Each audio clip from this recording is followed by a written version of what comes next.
තෙරුවන් සරණයි. අවසරයි හැම දෙනාගෙන්ම අදත් අපේ සුපුරුදු දහම් හමුවයි අප මේ පවත්වන්න සූදානම. විවාහාර වර්ෂයේ නද 2020 වර්ෂයේ නොවැම්බර් මාසේ 11 වෙනි බදාදා දවස ශ්‍රී ලංකා වේලාවෙන් අපි උදෑසන 5:30ට මේ දහම් හමුවට එකතු වෙන්නේ.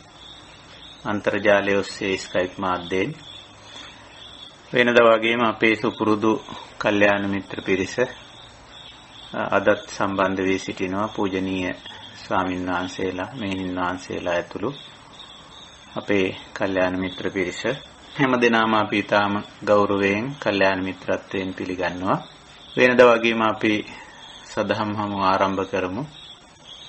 මේ තථාගත ධහම අවබෝධ කරගෙන ලෝක සත්වයා කෙරෙහි අප කෙරෙහි අනුකම්පාවෙන් දේශනා කොට වදාළ තථාගත බුදු පියාණන් වහන්සේ ගෞරවයෙන් සිහි කරගෙන නමස්කාර පාඨයේ තුන් වාරයක් කියලා සම්බුද්ධ වන්දනාවෙන් දහම් හමුව ආරම්භ කරමු. නමෝ තස්ස භගවතු අරහතෝ සම්මා සම්බුද්දස්ස. නමෝ තස්ස භගවතු අරහතෝ සම්මා සම්බුද්දස්ස. නමෝ තස්ස භගවතු අරහතෝ සම්මා සම්බුද්දස්ස. සාදු සාදු සාදු. තෙරුවන් සරණයි. අවසරයි හැම දෙනාගෙන්ම. අදත් අපි බලාපොරොත්තු වෙනවා අපේ සුපුරුදු සදහම් හමුව පවත්වන්නට. කාලයක් අපි මේ දහම් හමුව පවත්වගෙන එනවා. ඉතින් ධර්ම සාකච්ඡා, ධර්මයේ පිළිබඳව කරන විමසීම, සොයා බැලීම, සාකච්ඡා කිරීම බුද්ධ ශාසනය ආරම්භයේ සිටම ආරම්භ වුණු නැත්නම් කෙරීගෙන ආවා වූ උතුම් කටයුත්තක්. මින් කෙරෙන්නේ බුදුදහමේ ඉගැන්වෙන මූලික දර්ශනය, එහෙම නැත්නම් මූලික ප්‍රතිපදාව හොඳින් අවබෝධ කර ගැනීම, තේරුම් කර ගැනීම එක පැත්තකින්. ඊළඟට අපි මේ ප්‍රතිපදාව අවබෝධ කරගත්ත අපි උත්සාහ කරනවා අපේ ජීවිතයේ ප්‍රතිපදාව තුලට ඇතුළු කරගන්න, යොමු කරගන්න. ඒ කියන්නේ සෝතාපන්න වෙනවා, අපි සුපටිපන්න වෙනවා, පිළිපන් පුද්ගලයෝ බවට පත් වෙනවා මේ දහම් ප්‍රතිපදාවට. ප්‍රතිපදාව ඉදිරියට යද්දී සමහර විට අපිට විවිධාකාර අත්දැකීම් ලැබෙනවා. අපේ ජීවිතයේ සිදුවෙන යම් වෙනස්කම් එක පැත්තකින් එහෙම අත්දැකීම් කොටසක් තිබෙනවා. ඊළඟට අපිට සුපුරුදු ජීවන චර්යාවෙන් මේ ආර්ය ප්‍රතිපදාවට මාරු වීමේදී යම් ගැටලු, ප්‍රශ්න වලට මුහුණ දෙන්න සිද්ධ වෙනවා. ඒ වයිදී කොහොමද අපි මේ ගැටලු, ප්‍රශ්න විසඳගෙන ඉදිරියට යන්නේ කියන කාරණේ, ඒක තවත් විශේෂ දෙයක් හැටියට අපිට කියන්න පුළුවන්. ඉතින් ওই වගේ අපිට ප්‍රතිපදාව තේරුම් ගන්නත්, ප්‍රතිපදාව පුරන්නත්, ඒ වගේම ආර්ය ප්‍රතිපදාවේ ඉදිරියට යද්දී ඇති වෙන විවිධාකාර වූ ප්‍රශ්න, ගැටලු ආදී දේවලුත් හොඳින් සාකච්ඡා කරගෙන මේ ජීවිතයේ තුලදීම මේ ආර්ය ප්‍රතිපදාවෙන් ලැබිය යුතු පරම නිෂ්ඨාව, පරම తত্ত্বය නැත්නම් ප්‍රතිඵලය ලැබීමටයි අප මේ උත්සාහ කරන්නේ.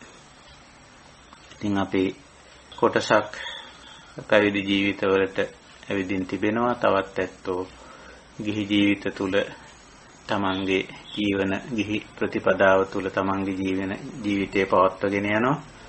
මේ කොහොම වුණත් බුදු පියාණන් වහන්සේ දේශනා කර ප්‍රතිපදාව නිවෙන මඟ වෙනසක් නැහැ.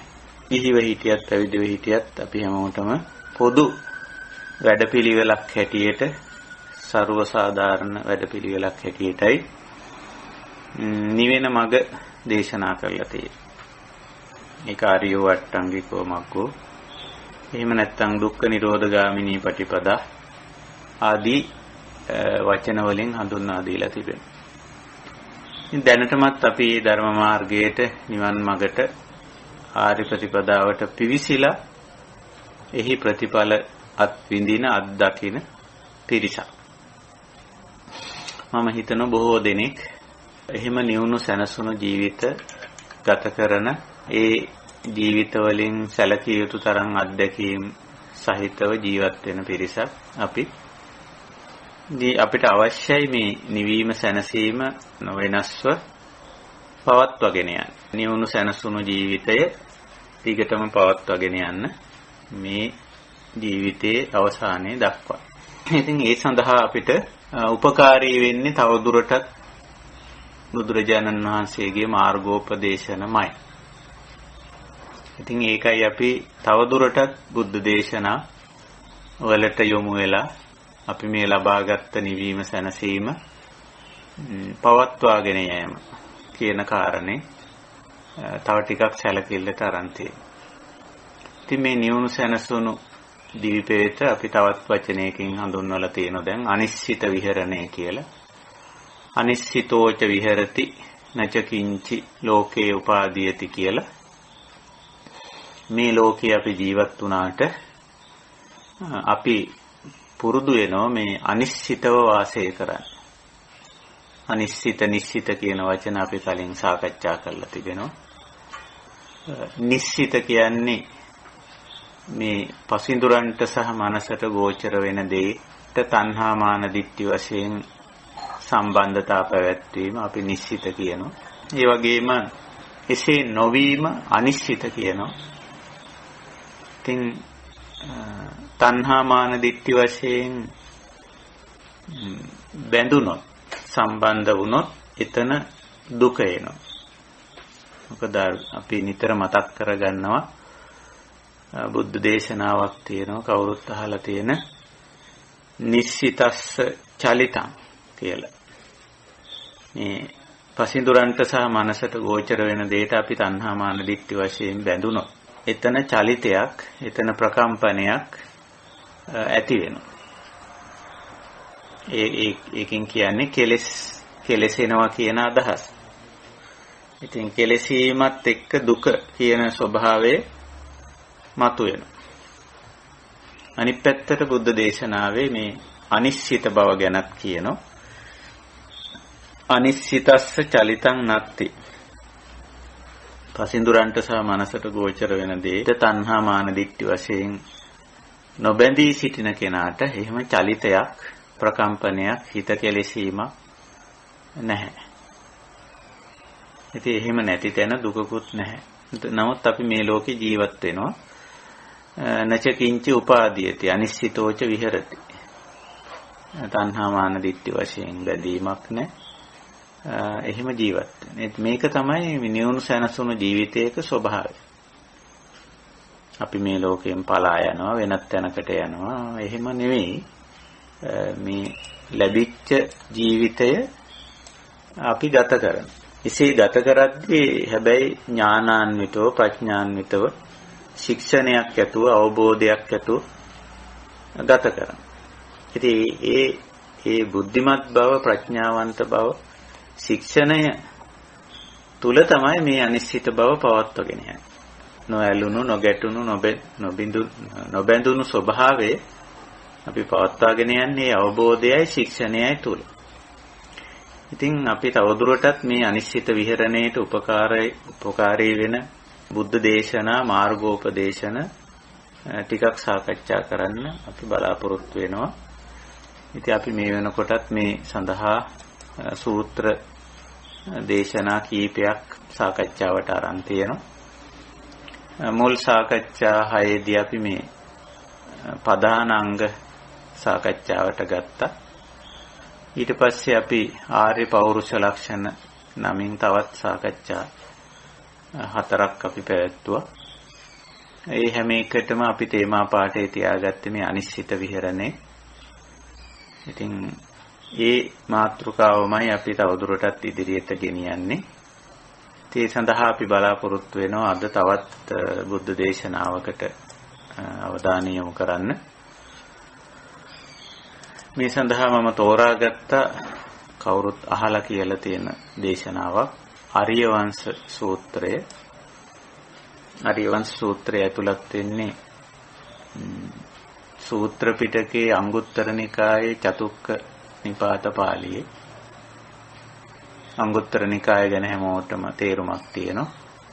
ධර්ම කරුණු ගොනු කරලා තියෙන්නේ එකේ සිට ක්‍රමයෙන් වැඩි වෙන ආකාරයට. එක ඒවා දෙක ඒවා තුන ඒවා ආදී වශයෙන් අංග උත්තර.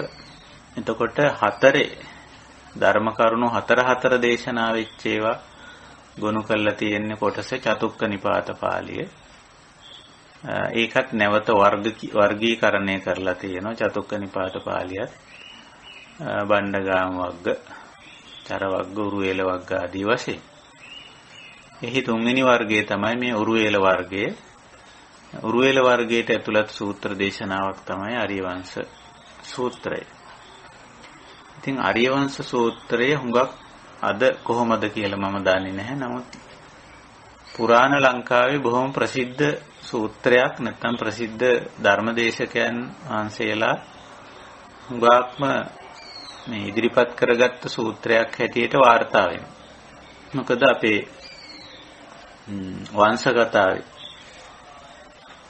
සඳහන් වෙලා තියෙනවා ආර්ය වංශ දේශනාව පිළිබඳ එවැනි ධර්ම දේශනා පැවැත් වූ බවට, ඒ ධර්ම දේශනාවලට රාජ්‍ය අනුග්‍රහය පවා ලබා දීලා තිබුණු බවට සඳහන් වෙනවා අපේ වංශ කතාවේ. අපි කියන්නේ අපේ ලංකා ඉතිහාසයේ. ඉතින් එතකොට ඒ බොහොම ප්‍රශස්ත විදිහට දේශනා වෙච්ච ධර්ම කොටාසයක් හැටියටයි වාර්තා වෙන්නේ. ඉතින් වර්තමානයේ අපි කොච්චර දුරට ආර්ය වංශ ප්‍රතිපදාව පිළිබඳව අවධානය යොමු කරලා තියෙනවද කියලා කියන්න අමාරුයි. කොහොම නමුත් මේ අනිශ්චිත විහරණයට හුඟක් උපකාරී වෙන උපකාරක ධර්මතාවයක් හැටියට අපි මේ ආර්ය වංශ ප්‍රතිපදාව සාකච්ඡා කරන්න බලාපොරොත්තු වෙනවා. අපිට කාල වේලාව තියෙන විදිහට අද සාකච්ඡාවේදී අපිට පුළුවන් වුණොත් සම්පූර්ණ සූත්‍රය සාකච්ඡා කරන්න එහෙම කරමු. එහෙම ඉඩකඩ මදි වුණොත් අපි ලැබෙන විදිහට සාකච්ඡා කරමු. සාමාන්‍යයෙන් සූත්‍ර දේශනාවක තියෙනවා මේ මූලික කොටස් හතරක් වගේ අපිට දකින්න පුළුවන්. නිදාන, උද්දේශ, විභංග, ඕවාද කියලා. නමුත් සමහර සූත්‍රවල නිදාන කොටස් පෙන්눔 කරන්නේ නැහැ. නිදාන කියන්නේ පසුබිම් කතාව, පසුබිම් සාකච්ඡාව. ඉතින් ඒ පසුබිම් කතාව සමහර විට පොදු නම් ඒක හැම සූත්‍රයකම සඳහන් කරන්නේ නැහැ. පොදු පසුබිමක නම් උදාහරණයක් වශයෙන් බුදුරජාණන් වහන්සේ මේ දේශනාව කරන්නේ සවැත් නුවර දෙව්රම් වෙහෙරදී නම්, එතකොට ඒ කොටස සූත්‍රයේ මුලට සමහර වෙලාවට තියන්නේ නැහැ. අර විස්තර බහුල වීම සඳහා ඒ කොටස අතහැරලා තමයි තියන්නේ. එතකොට මේ සූත්‍රයේත් එහෙම පසුබිම් කතාවක් පෙන්눔 කරන්නේ නැහැ. තමන්ගේ ශ්‍රාවකයන් අවතල බුදුරජාණන් වහන්සේ කරන දේශනාවක් හැටියටම සූත්‍රය පටන් ගන්න. චත්තාරෝ මේ භික්කවේ ආර්ය වංශා කියලා. භික්කවේ කියන පදයෙන් අදහස් කරන්නේ ශ්‍රාවකයන් අමතා කරන දේශනාව. ශ්‍රාවකයන් ඇමතීමට බුදුරජාණන් වහන්සේ පාවිච්චි කරන පදේ භික්කවේ කියන වචනේ. දෙකකින් සිව් පිරිසම අදහස් වෙනවා. භික්ෂු භික්ෂුණී, උපාසක උපාසිකා කියන සිව් පිරිසටම පොදුවේ කරන ආමන්ත්‍රණයක් භික්කවේ කියන වචනේ. බොහෝ වෙලාවට මේ බුද්ධ දේශනාවල මේ භික්කවේ කියන වචනේ තමයි සඳහන් වෙලා තියෙන්නේ. එතකොට බුදුරජාණන් වහන්සේ මේ දේශනාව ආරම්භ කරනවා භික්කවේ ශ්‍රාවකයිනි ඉමේ චත්තාරෝ ආර්ය වංශා. මේ සතරාකාරෝ ආර්ය වංශයක් තිබෙනවා. ආර්ය ප්‍රතිපදාවක් තියෙනවා. නැත්නම් ආර්ය වංශයේ ආර්යයන් වහන්සේලාගේ ක්‍රමය තුල නැත්නම් ජීවි පැවැත්ම තුල ආර්ය වංශයේ තුල ආර්යයන් වහන්සේලාගේ පරපුරේ ආර්ය પરම්පරාවේ දැකගත හැකි සුවිශේෂ ගුණාංග 4ක් බුදුරජාණන් වහන්සේ මෙතෙන්දී මතු කරනවා. ඉමේ චත්තාරෝ ආර්ය වංශා. එතකොට මේ ආර්ය ප්‍රතිපදා ආර්ය වංශයට අයිති මේ ගුණාංග 4 අග්ගඤ්ඤා රත්ත්‍ඤ්ඤා වංශඤ්ඤා පෝරාණ අසංකීර්ණ අසංකීර්ණ පුබ්බා න සංකීයන්ති න සංකීස්සන්ති අපපටිකුට්ටා සමනේහි බ්‍රාහ්මනේහි විඤ්ඤෝහි කියලා මේ ප්‍රතිපදාව පිළිබඳ කිසියම් ආකාරයක ගුණ වර්ණනාවක් නැත්නම් ඒකේ වටිනාකම පෙන්눔 කිරීම පළමුවෙන්ම කරනවා. මේ ප්‍රතිපදාව පිළිබඳ මෙන්න මේ ගුණාංග අපි මේ ප්‍රතිපදාව පිළිබඳ දැනගත යුතුයි. මොකද්ද දැනගත යුත්තේ? අග්ගඤ්ඤා මේ ඥා කියන වචනේ ඥානනාර්ථයේ දෙන්නේ දැන ගැනීම අවබෝධ කර ගැනීම දැනගත යුතුයි අවබෝධ කරගත යුතුයි කියන අදහස. එතකොට අග්ගඤ්ඤා කිව්වම මේ ආර්ය වංශ ප්‍රතිපදාව සෙසු ප්‍රතිපදාවන් එක්ක සංසන්දනය කළොත් එය අග්‍ර එකක් මුලට තියන්න පුළුවන්. ඊටාම උතුම් වැදගත් කියන අර්ථයේ අග්‍ර ශ්‍රේෂ්ඨ වගේ අදහසක් තියෙන අග්ගඤ්ඤා. ඒ වගේම රත්ත්‍ඤ්ඤා මේ රත්ත කියන වචනයෙන් බොහෝ කල පැරණි ඉඳලා පැවතීගෙන එන පැරණි කියන අදහස ගැනෙනවා. ඒ කියන්නේ පුරාණේ ආර්ය සම්ප්‍රදායේ තිබිච්ච ප්‍රතිපදාවක් කියන එකයි. එතකොට රත්ත්‍ඤ්ඤා කියන එකෙන් අදහස් කරේ ඒකයි. බොහෝ පැරණි කියන අදහස.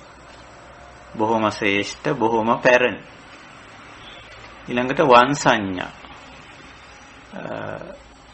එතන වංශ කියලා කිව්වේ ආර්යයන්ගේ වංශය. ආර්ය වංශය කියන එකයි. ආර්ය වංශයට අයත් දෙයක් හැටියට අපි තේරුම් ගන්න ඕන. මොකද ආර්ය සහ අනාර්ය කියලා මේ අපේ ප්‍රතිපදාව කොටස් දෙකකට බෙදලා පෙන්වන්න පුළුවන්. මුලදී ඒකෙදී ආර්ය වංශයට අයිති දෙයක් හැටියට අපි තේරුම් ගන්නවා. ඒ වගේම පෝරාණ ඒකින් අදහස් කරන්නේ බොහොම පැරණි කියන අදහස. එහෙම නැත්නම් සමහර තැනක පැරණි බුදුවරු විසින්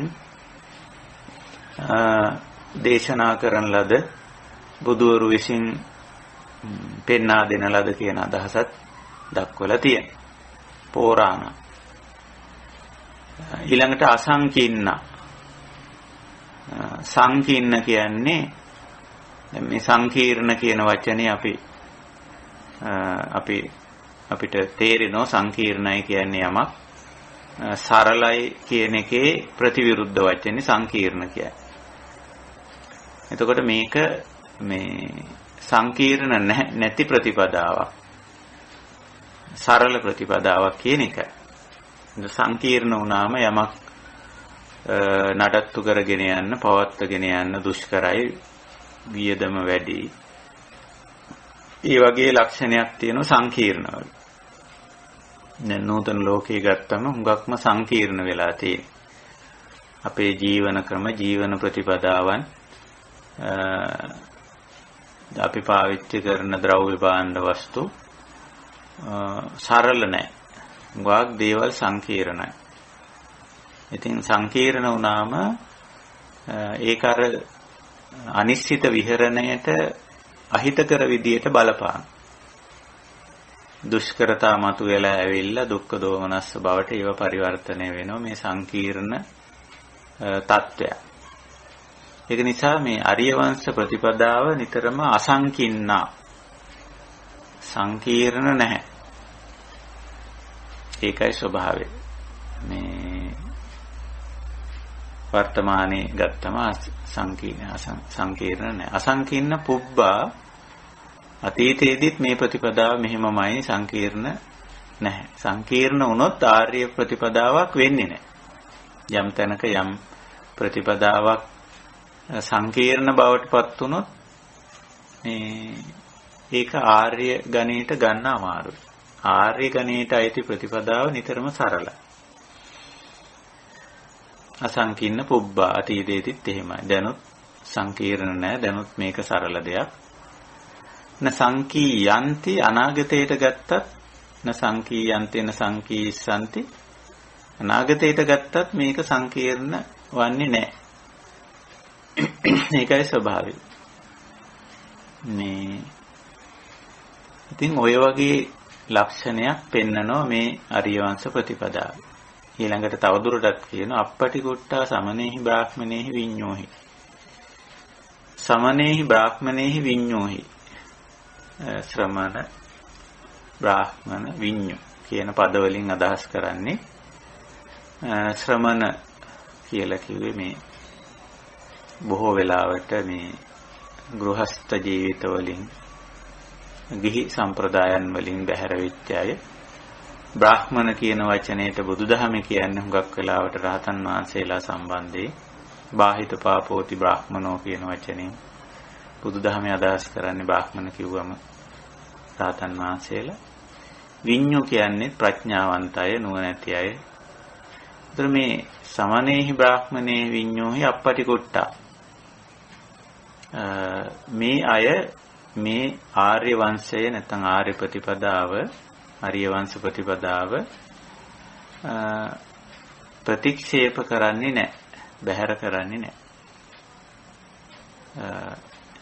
ආර්යයන් ශ්‍රමණ බ්‍රාහ්මණ ප්‍රඥාවන්ත අය විසින් ප්‍රතික්ෂේප නොකරන, ඒ වගේම අදත් එදත් මතුවටත් සංකීර්ණ එකක් නොවන, ඊටාම සරල එකක් වන, බොහොම පැරණි, බොහොම වටින, බොහොම ශ්‍රේෂ්ඨ ප්‍රතිපදාවක් මේ ආර්ය වංශ ප්‍රතිපදාව කියලා ওই විදිහට බුදුරජාණන් වහන්සේ මේ ආර්ය වංශ ප්‍රතිපදාව පැහැදිලි කරන්න පෙර එහි තියෙන වැදගත්කම, වටිනාකම වචන කීපයකින් ඉදිරිපත් කරනවා. උන්වහන්සේ දේශනා කරන්න යන ඒ ප්‍රතිපත්තියේ වටිනාකම පළමුවෙන් පැහැදිලි කරනවා. ඉතින් එහෙම අගය කිරීමක් සහිතව දේශනාව ඉදිරිපත් කරනවා. ඉතින් ඔන්න එතන ඉඳලා මේ ආර්ය වංශ දේශනාව, ආර්ය වංශ ප්‍රතිපදාව පැහැදිලි කරනවා. ඒකයි. ඉතින් එතන ඉඳලා අපිට මේ ප්‍රතිපදාව ඒ හතරක්, කරුණු හතරක් ඉදිරිපත් කරන්නේ. කතමේ චත්තාරෝ, මොනවාද මේ හතර? ඉද බික්කවේ බික්කු සන්තුට්ඨෝ හෝති ඊතරීතර චීවරේන, ඊතරීතර චීවර සන්තුට්ඨ්‍යාච වන්නවාදී නච චීවර හේතු අනේසනං අපපති රූපං ආපජ්ජති, අලද්දාච චීවරං න පරිතස්සති, ලද්දාච චීවරං අගතිතෝ අමුච්චිතෝ අනජ්ජෝ සන්නෝ ආදීනව දස්සාවේ නිස්සරණ පඤ්ඤෝ පරිබුඤ්ජති. තායච පන ඊතරීතර චීවර සන්තුට්ඨියා නේවත්තානුක්ඛංසේති නෝ පරං වම්බේති.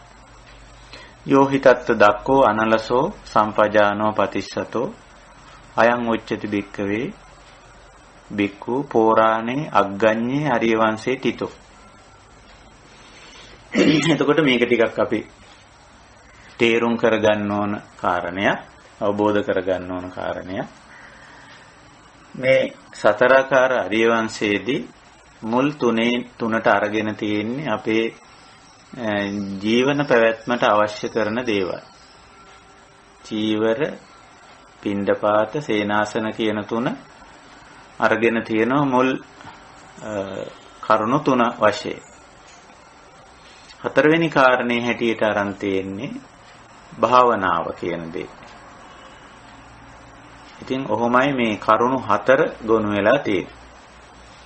එතකොට මේ එක් කාරණේට අපි ටිකක් අවධානය යොමු කරලා බලමු. අපේ මේ සරල චාම් දිවි පැවැත්ම අනිශ්චිත විහරණය නිවුණු සැනසුණු ජීවිතයක් ගත කරන්නට මේ කියන කාරණා මේ කියන ආර්ය වංශයේ ඇතුළත් වෙන මේ කාරණා අපිට කොටෙක් දුරට උපකාරක ධර්ම බවට පත් වෙනවද කියලා.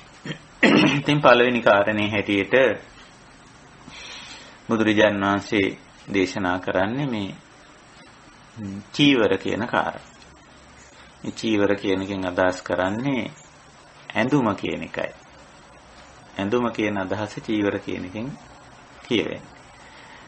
වර්තමානයේ චීවර කියන වචනේ පාවිච්චි කරන්නේ පැවිදි අය අඳින ඇඳුම සම්බන්ධයෙන් පාවිච්චි කරන්නයි පුරුදු වෙලා තියෙනවා. නමුත් අපේ ධර්මයේ චීවර කියන්නේ පැවිදි අය අඳින ඇඳුමට නෙවෙයි.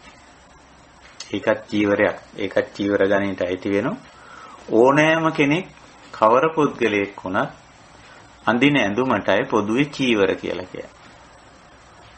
මොකද මේවා කාලයක් යද්දි මේවයි විවාහාර අර්ථය බොහෝ වෙලාවට වෙනස් වෙනවා. මේ කල්පසු වෙනකොට ධර්මාර්ථ හුඟක් වෙලාවට ගිවි ගිහිල්ලා ඒවයි සමහර විට ඒවයින් අදහස් කරන දේ සම්පූර්ණ වෙනස් වෙලා ගිහිල්ලා තියෙනවා. ඒකට දැනටත් මේ වචනවල අර්ථ හුඟක් විතැන් වෙලා තියෙනවා. නැත්නම් අවතැන් වෙලා තියෙනවා.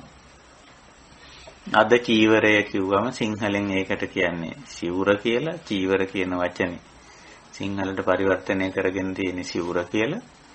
ඉතින් සිවුර කිව්ව ගමන් දැන් හැමෝගෙම හිතට එන්නේ කල්පනාවට එන්නේ මතක් වෙන්නේ පැවිදි ඇත්තෝ භාවිත කරන ඇඳුම සම්බන්ධයි.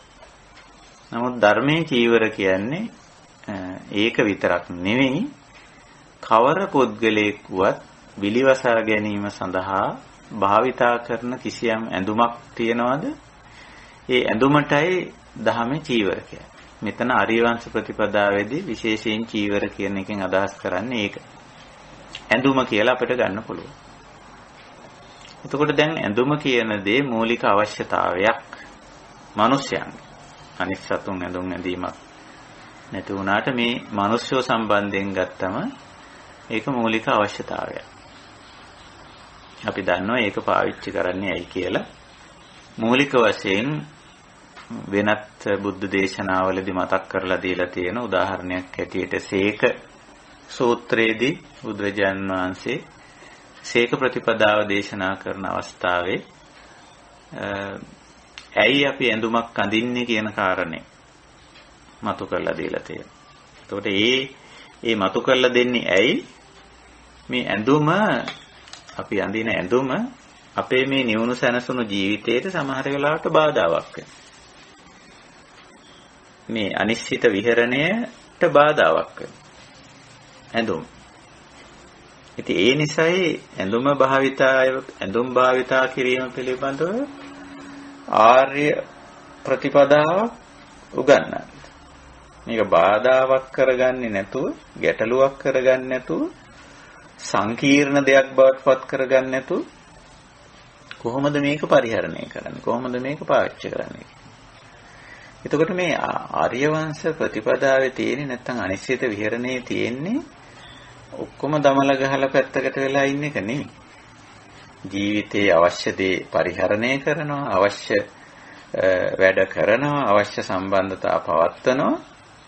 හැබැයි ඒ ද්‍රව්‍ය භාණ්ඩ වස්තු ස්ථාන පරිහරණය, පුද්ගල සම්බන්ධතා පැවැත්වීම, වැඩ කටයුතු කිරීම ඇතුළේ කිසියම් ක්වොලිටි එකක්, කිසියම් ආකාරයක ගුණාත්මක භාවයක් පවත්වා ගත යුතුයි. එතකොටයි එතන අර නියුණු සැනසුණු භාවයේ තියෙන්නේ. හුඟක් අය හිතන්නේ මේ නිවීම සැනසීම ළඟා කරගන්න නම් මේ ඔක්කොම දමල ගහලා මේ වයින් අයින් වෙන්න ඕන කියලා. ඉවත් වෙන්න ඕන, පැත්තකට යන්න ඕන. ඉතින් එහෙම ඒ විදිහට තමයි මේක මෑත කාලේ මේ ආර්ය ප්‍රතිපදාව හුඟක් අය පැහැදිලි කරලා තියෙන්නේ, දේශනා කරලා තියෙන්නේ. මේවා කෝගෙම අයින් වෙනවා. ගිහියැත්තෝ හිතනවා මේවා බෑ අපි ඔක්කොම ගෙවල් දොරවල් වලින් අයින් වෙලා දරුමල්ලන්ගේ වැඩ වලින් අයින් වෙලා යුතුයකම් වගකීම් වලින් අයින් වෙලා එක්ක මහාන වෙන්න ඕනේ එක්ක කැලේකට යන්න ඕනේ වනාන්තරගත වෙන්න ඕනේ කියලා. ඉතින් ඒක නිසා මේ වනාන්තරේ ඉන්න අය ගැන 아무තු ප්‍රතිරූපයකුත් දැන් සමාජයේ හැදිලා තියෙනවා. ඒක නිකන් මේ එක්තරා රැල්ලක් වගේ වෙලා කැලේ ඉන්න අය ගැන මේ එහෙම වනවාසීන් ගැන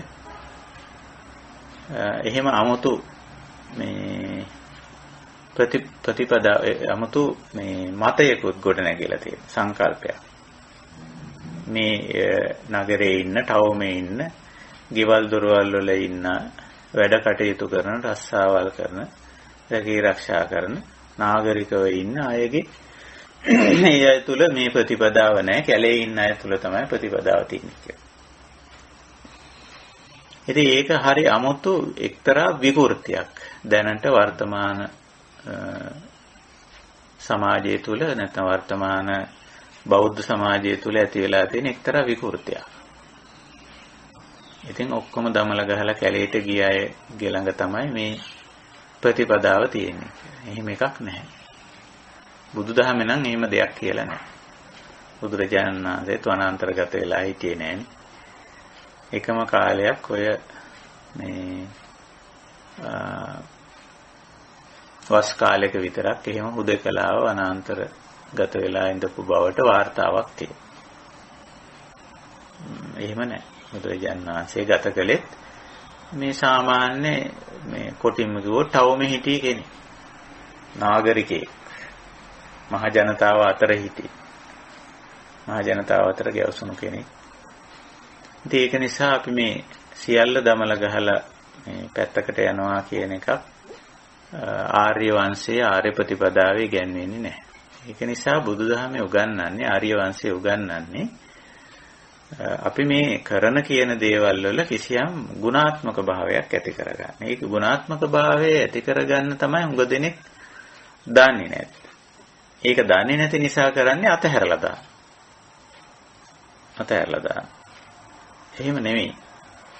අපි යම් කිසි දෙයක් පරිහරණය කරනවා. දැන් මෙතන මූලික වශයෙන් අපේ ජීවිතයේ මූලික අවශ්‍යතා ටික කියන්නේ. චීවර, පිණ්ඩපාත, සේනාසන කියන එකෙන් අදහස් කරන්නේ ඇඳුම්, ආහාර සහ නිවාස. එතකොට මේ දේවල් හැම කෙනෙකුටම මූලික අවශ්‍යතා. පැවිදි වුණත් ගිහි වුණත්. හැබැයි ඒවා උපයාස අපයා ගනිද්දී ඒවා පරිහරණය කරද්දී ඒවා භාවිතා කරද්දී තමයි මේ ආර්ය වංශය කියන එක ගොඩ නැගෙන්නේ. එහෙම නැතුව ඒකෙන් අයින් වුණාට ආර්ය වංශය ගොඩ නැගෙන්නේ නැහැ. ආර්ය වංශ ප්‍රතිපදාව ගොඩ නැගෙන්නේ මේ ඇඳුම අයින් කරා කියලා නැත්නම් ඇඳුම වෙනස් කරා කියලා. කලිසම කමිස අතහැරලා මේ පැවිදියත්ෝ අඳින ඇඳුමට මාරු වුණා කියලා ආර්ය වංශය ගොඩ නැගෙන්නේ නැහැ. ආර්ය වංශ ප්‍රතිපදාව ගොඩ නැගෙන්නේ කලිසම කමිසේ ඇඳගෙන හිටියත් නැත්නම් මේ පැවිදියත්ෝ ඇඳගෙන ඉන්න සිවුර කියලා අපි හඳුන්වන ඇඳුම ඇඳන් හිටියත් ඒකේ ගුණාත්මක භාවය තියෙනවා නම් තමයි ආර්ය වංශය ප්‍රතිපදාවට ඇතුළත් වෙන්නේ. නිසා ඇඳුම මාරු කිරීමෙන් ආර්ය වංශ ප්‍රතිපදාවට එන්නේ නැහැ. මුගක් අය හිතාගෙන ඉන්නේ ඇඳුම මාරු කරපුවාම ආර්ය වංශ ප්‍රතිපදාවට එනවා. කලිසම කමීසේ නැත්තම් සාරිය හැට්ටෙන් අයින් වෙලා සිවුරක් පොරව ගත්තම පැවිදියත් වඳින ඇඳුම ඇඳගත්තම ආර්ය වංශ ප්‍රතිපදාවට ආවා. එහෙම එන්නේ නැහැ. ආර්ය වංශයට ආව වෙන්නේ නැහැ. ඒකයි බුදුරජාණන් වහන්සේ මේවා ටිකක් ගැඹුරින් විස්තර කරලා තියෙන්නේ. කොහොමද මේ ප්‍රතිපදාවට එන්නේ කියලා. ඒක නිසායි මම මේ සූත්‍රයේ විශේෂයෙන් තෝරාගත්තේ. ඉතින් පළමුවෙන් පැහැදිලි කරන්නේ චීවර ගැන. ඒකේ දේශනා කරන්නේ සූත්‍රයේ මෙහිමයි. දෙබික්කවේ බිකු සන්තුට්ඨෝ හෝති ඊතරීතර චීවරේන. එතකොට අපි කවුරුත් ඇඳුමක් තෝරගෙන තියෙනවා. චීවර කියන්නේ ඇඳුමක් තෝරගෙන තියෙනවා. ස්ත්‍රී පුරුෂ වශයෙන් ගත්තොත් සමහරට ඇඳුම් වල වෙනස්කම් තියෙන්න පුළුවන්. ගිහියත්න්ගේ පැවිදියත්න්ගේ උනත් පැවිදියත්ව ඇඳින මේ පුරාණ ඇඳුම ඒකෙත් ඉතින් මෙහෙණින් වහන්සේලා වික්ෂුන් වහන්සේලා අතර ඔය ඇඳුමේ කුඩා කුඩා වෙනස්කම් තියෙන්න පුළුවන්. වර්ණයේ වෙනස්කම් තියෙන්න පුළුවන්. දැන් ලංකාවේ වුණත් වික්ෂුන් වහන්සේලා එක විදිහක සිවුරක් මේ අඳින බවක් පේන්නේ නැහැ. පස් කඩ සිවුරු, හත් කඩ සිවුරු ඔහොම මේ සියක් කඩ දක්වා මේවායි කඩ කැපීමයි යම් වෙනස්කම් පෙන්눔 කරනවා. වර්ණය ගත්තත් සමහරු කාසාය වර්ණය, කහට වර්ණයට සමාන මේ පාට අඳිනවා. නමුත් සමහර අය මේ රතු වර්ණ, කහ පාට වගේ වර්ණ වලින් සිවුරු පොරවන බව පේනවා. එතකොට දැන් ඒකෙත් අර එකම විදිහ, එකම වර්ණයක්, එකම ආකාරයක් පෙන්눔 කරන බවක් නැහැ. මෙහෙණින් වහන්සේලා අතරෙත් එහෙම තියෙනවා. ලංකාවේ සිල්මාතා කියලා අපේ පැවිදි කාන්තා පක්ෂයේ ඇත්තෝ හඳුන්වන සම්ප්‍රදායක් තියෙනවා. අවුරුදු 100ක් 115ක් විතර පැරණි. ඇත්තෝ සිවුර අඳින විදිහක් තියෙනවා. ඒ සමහර අය වික්ෂුන් වහන්සේලා අඳින සිවුරම අඳිනවා. ඒ විදිහේ සිවුරක්ම. ඉතින් මේ පැවිදි ඇත්තන්ගේ ඇඳුමෙත් එකම විදිහක්, එකම ආකාරයක් කියලා අපිට පෙන්눔 කරන්න බෑ. ඒකේ වර්ණය, ඒකේ ස්වરૂපය, ආකාරය කියන්න බෑ. ගිහියන්ගේ ඇඳුම් වල නම් ඊට වැඩිය බොහෝම විවිධත්වයක්, විචිත්‍රත්වයක්, විසමතාවයක් පෙන්눔 කරනවා. ඉතින් අපිට කාටවත් නිර්දේශ කරන්න පුළුවන් කමක් නැහැ මෙන්න මේ අහවල් ඇඳුම අඳින්න ඕනේ කියලා. අහවල් වර්ණයේ සහිත, අහවල් හැඩයෙන් යුක්ත අහවල් ඇඳුම අඳින්න ඕනේ කියලා නිර්දේශ කරන්නේ නැහැ. බුදුදහමේ එහෙම නිර්දේශයක් නැහැ. බුදුජන් වහන්සේ එහෙම නිර්දේශ කරලා නැහැ. හැබැයි අඳින ඇඳුමේ ක්වොලිටි එක නැත්තම් ගුණාත්මක භාවය එහි ඇතුළ ඒක විතරයි බුදුදහමේ නිර්දේශ කරන්නේ. ඒතකොට දැන් මෙතෙන්දි කියනවා මේ ගුණාත්මක භාවයන් ටිකක් තමයි මේ කියාගෙන යන්නේ. ඒ ගුණාත්මක භාවයේ තිබ්බොත් තමයි අර නියුණු සැනසුණු ජීවිතයට ඇඳුම උපකාරයක් වෙන්නේ. නැත්තම් ඇඳුම ඒකට බාධාවක් වෙනවා. අඳින ඇඳුම. ඒකයි මේ ඇඳුම් ඇඳීමේ කලාව නැත්තම් ඇඳුම සහ ඇඳුම් ඇඳීම කියන මේ හැම පැත්තෙම හැම කාරණයක් සම්බන්ධයෙන් බුද්ධහම යම් කිසි ආකාරයක ප්‍රතිපදාවක් උගන්වනවා. පළමුවෙන් කියනවා ඊතරීතර චීවරේන. දැන් ඊතරීතර චීවර කියන මේ ඒ වචනෙටත් අපේ සම්ප්‍රදායේ මේ අර්ථ දක්වලා තියෙනවා. දැන් බොහෝ වෙලාවට ලැබුණු යම් කිසි ඇඳුමක් කියලා තමයි ඕක පරිවර්තනය කරලා තියෙන්නේ. ඊතරීතර කියන වචන. ලැබුණු කියන පරිවර්තනය දීලා තියෙනවා. ඉතින් ලැබුණු කිව්වම සමහර වෙලාවට දැන් කාගෙන් හරි ලැබුණු කියන වගේ අදහසක් ගන්න පුළුවන්. නමුත් වෙන කෙනෙක් දුන්න කියන අදහස නෙමෙයි ඊතරීතර කියලා කියන්නේ. ඊතරීතර කියන වචනේ අදහස Tamanට උරුම වෙච්ච කියලා කියන මේ කියන්න පුළුවන්. දැන් අපි ගත්තොත් පැවිදි ඇත්තන්ගේ අපේ පැත්තෙන් ගත්තොත් අපි සිවුරු අඳිනවා සමහර වෙලාවට අපේ ගුරුවරයා නිර්දේශ කරලා තියෙන විදිහට. දැන් ලංකාවේ වුණත් ඇතැම් මේ ගුරුකුල වගේ තියෙනවා. වික්ෂුන් වහන්සේලාගේ ගුරුකුල වගේ පේන්න තියෙනවා. ඉතින් ඒ ගුරුකුලවල නැත්තම් ඒ ආචාර්යවරයා සිවුර අඳින විදිහට තමයි මේ ශිෂ්‍යයොත් ඔක්කොම අඳින්නේ. ඉතින් ඒගොල්ලෝ කියනවා අපි එක විදිහක්. අපි අඳින්නේ මේ පාට, අපි සිවුර මහන්නේ මේ විදිහට ආදී වශයෙන් කියලා. ඉතින් ඇතැම් සේනාසන සම්ප්‍රදායන් වල, ඇතැම් පන්සල් සම්ප්‍රදායන් වල, ආරණ්‍ය සම්ප්‍රදායන් වල එක විදිහක්, එක ආකාරයක් කට අඳිනවා. එතකොට Tamanට කොතනදී හරි තමන්ගේ ගුරුවරයාගෙන් හරි නැත්නම් අම්මා තාත්තගෙන් හරි ඒගොල්ලෝ අපිට ඇඳුමක් පුරුදු කරලා තියෙනවා. ඉතින් ඒකයි අර මේ ඊතරීතර චීවරේන කියන්නේ.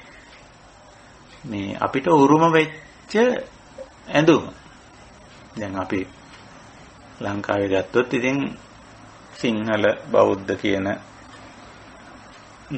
කෝණයෙන් මේ පැත්තෙන් බැලුවොත් ඉතින් අපි කියන මෙන්න මේ ඇඳුමයි අඳින්න ඕන අපේ ජාතික ඇඳුම මේක ආදී වශයෙන් එක එක මතිමතාන්තර හදාගෙන තියෙනවා. ඒ සමහර වෙලාවට අපි දැනට අඳින කලිසම් කමිස වගේ දේවල් ඉතින් ඒව කොහෙන් ආවද කොහොම ආවද කියලා අපිට හරියටම කියන්න බෑ. එතකොට ඊතරීතර චීවරය කියලා කියන්නේ දැනට වර්තමානයේ අපිට අඳින්න සිදු වෙලා තියෙන ඇඳුම. නැත්නම් අපිට උරුම වෙලා තියෙන ඇඳුම කියමු. ඒකයි ඊතරීතර චීවර කියලා කියන්නේ. එතකොට බුදුරජාණන් වහන්සේ මෙතෙන්දි දේශනා කරනවා ඊතරීතර චීවරේන සන්තුට්ඨෝ හෝති. එතකොට පළමුවෙනි දේ තමයි අපිට මේ දැනට උරුම වෙලා තියෙන දැනට අඳින්න වෙලා තියෙන ඇඳුම පිළිබඳව සතුටු වෙන්න ඕන. මට මේ ඇඳුම නැතුව වෙන එකක් මට අහවලා අඳින්න ඇඳුම වෙනත් කෙනෙක් අඳින ඇඳුම අඳින්න ලැබුණා නම් හොඳයි. මේ අඳින ඇඳුමට වඩා අහවල් එක හොඳයි කියලා මේ තමන් වර්තමානයේ තමන් අඳින ඇඳුම පිළිබඳව සතුටු නොවි වෙනත් එකක් ගැන සතුටු වීම නොසුදුසු. වෙනත් එකක් ප්‍රාර්ථනා කිරීම නිසා මේ උරුම වෙච්ච ඇඳුම පිළිබඳව සතුටු වෙන්න. මම මේ දැනට මං අඳන් ඉන්න ඇඳුම පිළිබඳව මං සතුටුයි. ඒක සමහර විට අම්මා තාත්තා අපිට අඳින්න පුරුදු කර ඇඳුම වෙන්න පුළුවන්. එහෙම නැත්නම් අපේ ආගමික විවාහාරයක් නිසා පුරුදු වෙච්ච ඇඳුම වෙන්න පුළුවන්. එහෙම නැත්නම් අපේ සංස්කෘතික කාරණයක් මත අඳින ඇඳුමක් වෙන්න පුළුවන්. ඒ වගේ විවිධ කාරණා මත මිනිස්සු ඇඳුම් අඳිනවා. සමහර ඇඳුම් ආගමිකයි. ආගම් විසින් තමයි ඒවා මේ පවරලා තියෙන්නේ. මේක මේ විදිහට අඳින්න ඕනේ කියලා. සමහර ඇඳුම් සංස්කෘතිකයි. ඒවා පෙන්눔 කරන මේ කල්චරල් මේ ලක්ෂණයක් සංස්කෘතික හැඩයක් සමහර ඇඳුම් වල තියෙනවා. ඉතින් සමහර ඒවා වෘත්තීය ඇඳුම් තියෙනවා. යම් යම් වෘත්තියට අදාළව ඒ වෘත්තියේ යෙදෙන අය අවම වශයෙන් වෘත්තීය රාජකාරියේ යෙදෙනකොට ඒ ඇඳුමෙන් ඉන්න ඕන. ඒක නිල ඇඳුම කියලා සමහර වෙලාවට අපි පාවිච්චි කරනවා. පාසල් යනවා නම් දරුවෙක් පාසල් නිල ඇඳුමෙන් යනවා. හමුදා පොලිසිය වල ඇත්තෝ ඒ නිල ඇඳුමෙන් පරිහරණය කරනවා. එහෙමත් තියෙනවා. ඉතින් එතකොට මේ වර්තමාන මොහොතේ මේ දැන් අඳින්න වෙලා තියෙන ඇඳුමට තමයි ඊතරීතර චීවරය කියලා කියන්නේ. මේ මොහොතේ අපි දැන් කතා කරලා තියෙනනේ වර්තමානයේ කියලා එකක් ගැන අපි බොහොම බරපතල විදියට කතා කරනවානේ මේ ආර්ය ප්‍රතිපදාව ඇතුලේ. වර්තමානයේ තුල ජීවත් වීම වර්තමාන මොහොත කියන්නේ. එතකොට ඊතරීතර චීවර කියන වචනෙන් කියවෙන්නේ ටිකක් ගැඹුරු කාරණයක්. සංස්කෘතිය විසින් හෝ ආගම විසින් හෝ නිලය තනතුර විසින් හෝ එහෙම නැත්නම් සමාජයට කාලගුණ දේශගුණ තත්ත්වය විසින් පවා අපේ ඇඳුම තීන්දුව කරනවා. ඒක මොකකින් තීන්දුව කරත් ප්‍රශ්නයක් නැහැ. මේ මොහොතේ වර්තමාන මොහොතේ Tamanට අඳින්න සිදු වී තිබෙන ඇඳුම පිළිබඳ සන්තුට්ඨෝ හෝති තමන් සතුටු වෙන්න ඕන. ඒකයි ආර්ය ලක්ෂණය. ඊළඟට කියනවා ඊතරීතර චීවරේන කියලා සන්තුට්ඨෝ හෝති ඊතරීතර චීවරේන කියලා ඊළඟට කියනවා ඊතරීතර චීවර සන්තුට්ඨ්‍යාච වන්නවාදී. වර්තමාන මොහොතේ දැන් අපිට අඳින්න වෙලා තියෙන ඇඳුම පිළිබඳ සතුටු වීම ගැන එහි වටිනාකම වන්න කියලා කියන්නේ වටිනාකම කියන එකයි. ඒකේ එහෙම සතුටු වීමේ ඇති වටිනාකම. වන්න වාදී සන්තුට්ඨිය විතරක් නෙමෙයි සතුටු වෙනවා විතරක් නෙමෙයි එසේ සතුටු වීමෙහි ಗುಣ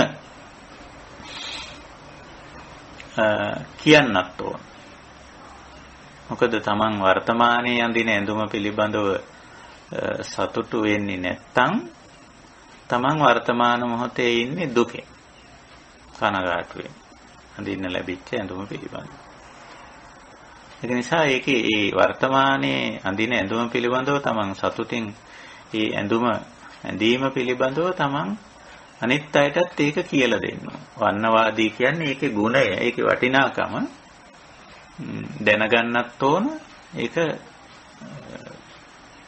කියලා දෙන්නත් ඕන අනිත් අය. ඒකයි. ඊළඟට තවදුරටත් බුදුරජාණන් වහන්සේ පැහැදිලි කරන නච චීවර හේතු අනේසනං අපපති රූපං ආපජ්ජති කිය. චීවර හේතු ඇඳුම නිසා නැත්නම් ඇඳුමක් ලබා ගැනීමෙහිලා නැත්නම් ඇඳුම පරිහරණය කිරීමෙහිලා නච අනේසනං අපපති රූපං ආපජ්ජති. මේ අනේසනං අපපති රූපං නච ආපජ්ජති න ආපජ්ජති. ආපජ්ජති කියන්නේ පැමිණීම, න ආපජ්ජති කියන්නේ නොපැමිණීම. නොපැමිණිය යුතුයි, පත් නොවිය යුතුයි. අනේසනං අපපති රූපං නොගැලපෙන තත්වයන්ට නැත්නම් නොසුදුසු තත්වයන්ට පත් නොවිය යුතුයි. චීවර හේතු, චීවරේ නිසා, ඇඳුම නිසා නොසුදුසු නොගැලපෙන තත්වයන්ට පත් නොවිය යුතුයි කියන එක. දැන් අනේසනං කියන වචනේ තියෙන්නේ, ඒසනා කියන්නේ මේ සොයාගෙන යෑම නැත්නම් සෙවීම, උපයාස අපයා ගැනීම කියන අර්ථයෙන්. ඒකෙදී එතකොට නොසුදුසු විදිහට උපයාස අපයා ගැනීම කියන එකයි අනේසන කියන්නේ. ඒසන කියන්නේ නිසි ආකාරයෙන් සපයා ගැනීම. අනේසන කියන්නේ නොනිසි විදිහට, අයහපත් විදිහට මේක සම්පාදනය කර නොගත යුතුයි. මේ තමන් අඳින ඇඳුමක් උපයාස අපයා ගන්න ඕන, තමන් ඇඳුමක් සම්පාදනය කර ගන්න ඕන. ඒකෙදී මේ අයහපත් විදිහට ඒක උපයාස අපයා ගැනීම නොකළ යුතුයි. අපපති රූපං කියන්නේ, පතිරූප කියන්නේ ගැළපෙන, අපපති රූප කියන්නේ නොගැළපෙන. නොගැළපෙන නොසුදුසු ආකාරයට ඇඳුම නිසා පත් නොවිය යුතුයි. ආපජ්ජති කියන්නේ පත්වීම කියන්නේ. මෙතෙන්දී අපිට ගන්න පුළුවන් උපයා ගැනීමේදී සහ පරිහරණය කිරීමේදී මේ නොගැලපෙන තත්වයට පත් නොවිය යුතුයි. අයහපත් තත්වයට, අයහපත් විදිහට ඇඳුම ලබා ගැනීමත් අයහපත් විදිහට පරිහරණයත් නොකළ යුතුයි කියන්නේ. ආර්ය වංශයේ හැටි එහෙමයි. ඇඳුමක් ලබා ගැනීමේදීත් අපි ඒක වෙන කෙනෙක්ගේ දෙයක් ගැනීමක් හෝ හොරකම් කර ගැනීමක්, අයත් කර ගැනීමක්, බලෙන් ගැනීමක් වැනි දෙයක් කරන්නේ නැහැ. ඒක තමයි අනේසන.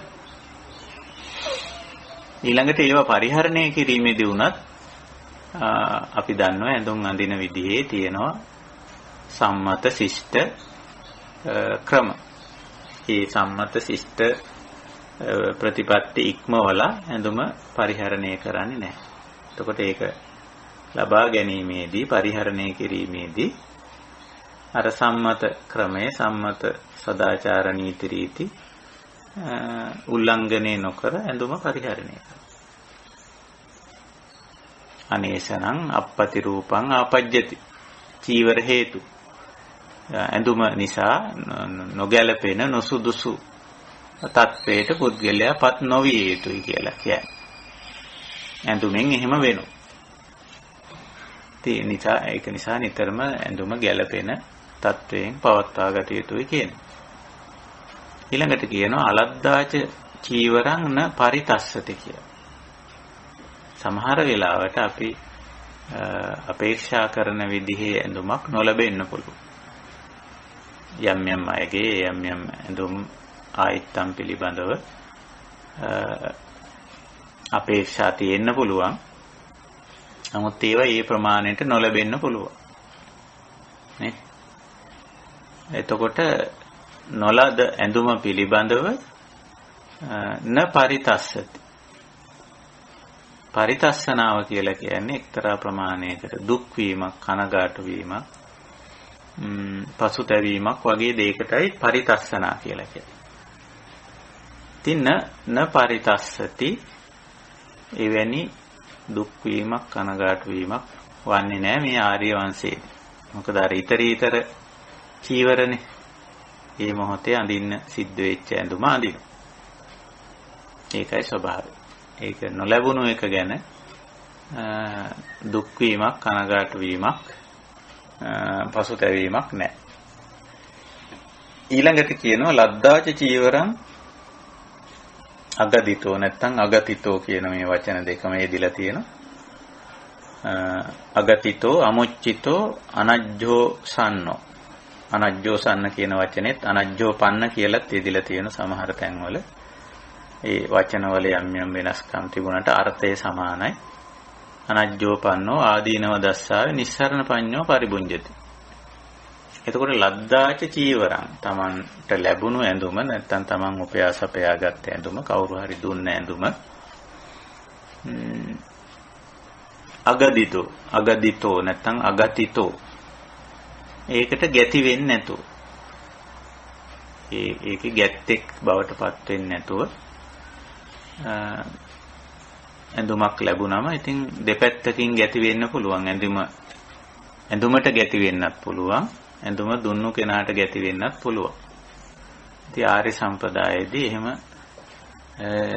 ඇඳුමට නැත්තම් චීවරයට ගැතිවීමක් නැහැ.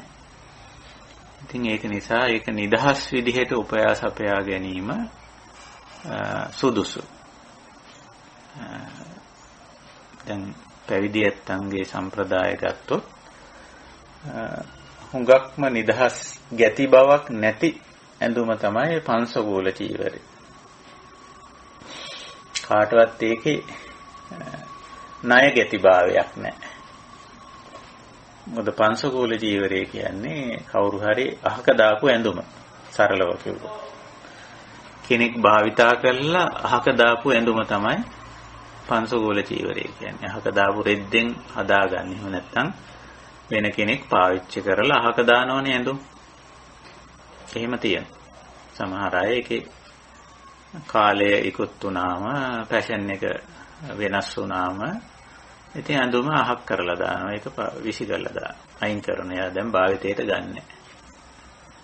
එතකොට එවැනි ඇඳුමක් තව කෙනෙක් අරගෙන පරිහරණය කරනවා නම් ඒකට තමයි කියන්නේ පංසුකූල චීවරය කියලා.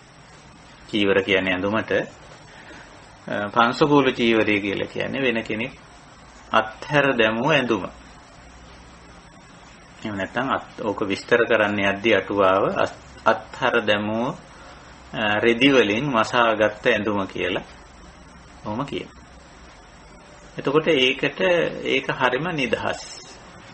ඒකේ ණයගති භාවයක් නැහැ. මොකද කාගෙන්වත් පිරුවටයක් හැටියට ඉල්ලගත් එකක්වත් එහෙම නැත්නම් කියලා ඉල්ලගත් එකක්වත් ආයාචනය කරලා ඉල්ලගත් එකක්වත් නෙමෙයි. වෙන කෙනෙක් විසි කරලා දැම්ම තමන්ගේ අයිතිය අතහැරලා දැම්ම දේ අරගෙන අපි පරිහරණය කරනවා. ওই පංසකූල පරිභෝජනයේ බුදුදහමේ නැත්නම් ආර්ය වංශයේ ආර්ය ප්‍රතිපදාවේදී උගන්වලා තියෙන ඊටාම විශිෂ්ට ගුණාංගයක්. හැබැයි සාමාන්‍ය විවාහාරයේදී නම් ඒක සාමාන්‍ය මහ ජනතාව තුල පවතින ඒක නිකන් පහත් දෙයක් වගේ කියලා. වෙන කෙනෙක් විසි කරපු දෙයක් වෙන කෙනෙක් බැහැර කරපු දෙයක් කුණුගොඩට දාපු දෙයක් අරගෙන පාවිච්චි කරන එක බොහොම පහත් දෙයක් හැටියට සාමාන්‍ය අසුතවා පුතුජන මට්ටමේදී සලකනවා. නමුත් අපේ ආර්ය සම්ප්‍රදායේදී ඒක ඊටාම උතුම් දෙයක්. බුදුවරු රහතුන් ඒගොල්ලන්ගේ ජීවිතවල තියෙන උසස්ම ප්‍රතිපත්තියක් හැටියට තමයි මේ පංසුකූල ප්‍රතිපදාව අනුගමනය කරන්නේ. ඕනම දෙයක් මේ සිවුරක් විතරක් නෙමෙයි පංසකූලයට අයිති වෙන්නේ. ද්‍රව්‍ය භාණ්ඩයක් වස්තුවක් වුණත් කවුරු හරි වීසි කරපු දෙයක් අයින් කරපු දෙයක් එයා සම්පූර්ණම එයාගේ අයිතියෙන් බැහැර කරලා නම් අපිට පුළුවන් ඒක ගන්න. අරගෙන ඒක ගත හැකි කොටස පාවිච්චියට ගන්න. දැන් තෙදිවලත් ස්වරූපේ එහෙමයි. ඉතින් වර්තමානයේ ගත්තොත් ඒ අපිට පංසකූල චීවර හොයා ගන්න පුළුවන්. වෙන අය අත්හල ඇඳුම්. වෙන අය භාවිතයෙන් අයින් කර ඇඳුම්. ඉතින් මේ වැනි දෙයක් පරිහරණය කරන්න ලොකු අනතිමානී ගුණයක් තියෙනවා. ගාක් අය මේ ඇඳුම පිළිබඳව මානී වෙනවනේ. පරිහරණය කරන තමන් පාවිච්චි කරන දේ සම්බන්ධයෙන් හරියට මානී. ඉතින් ඒක මේකෙන් කැපී පෙනෙන්න අනිත් අය ඉදිරියේ සුවිශේෂ පුද්ගලයෙක් බවට පරිවර්තනය වෙන්න මේ ඇඳුම පාවිච්චි කරනවා. ගොඩාක් මානය ඇතුල් වෙලා තියෙන ඇඳුමට. එතකොට අර ඇඳුම අසංකීර්ණ වෙන්නේ නැහැ, සංකීර්ණ වෙනවා. ඉතින් අපිට ඊළඟට හොයන්න වෙනවා කවුරුවත් පාවිච්චි කරන්නේ නැති, කවුරුවත් අඳින්නේ නැති ඇඳුමක්. ඉතින් වෙනමම විලාසිතාවක්, වෙනමම වර්ණයක්, වෙනමම හැඩයක් හොයාගෙන ඉතින් එතකොටම වෙන්නේ ඇඳුම සංකීර්ණ වෙනවා. ඒක සොයා ගන්න හරි අමාරුයි. එහෙම නෙවෙයි.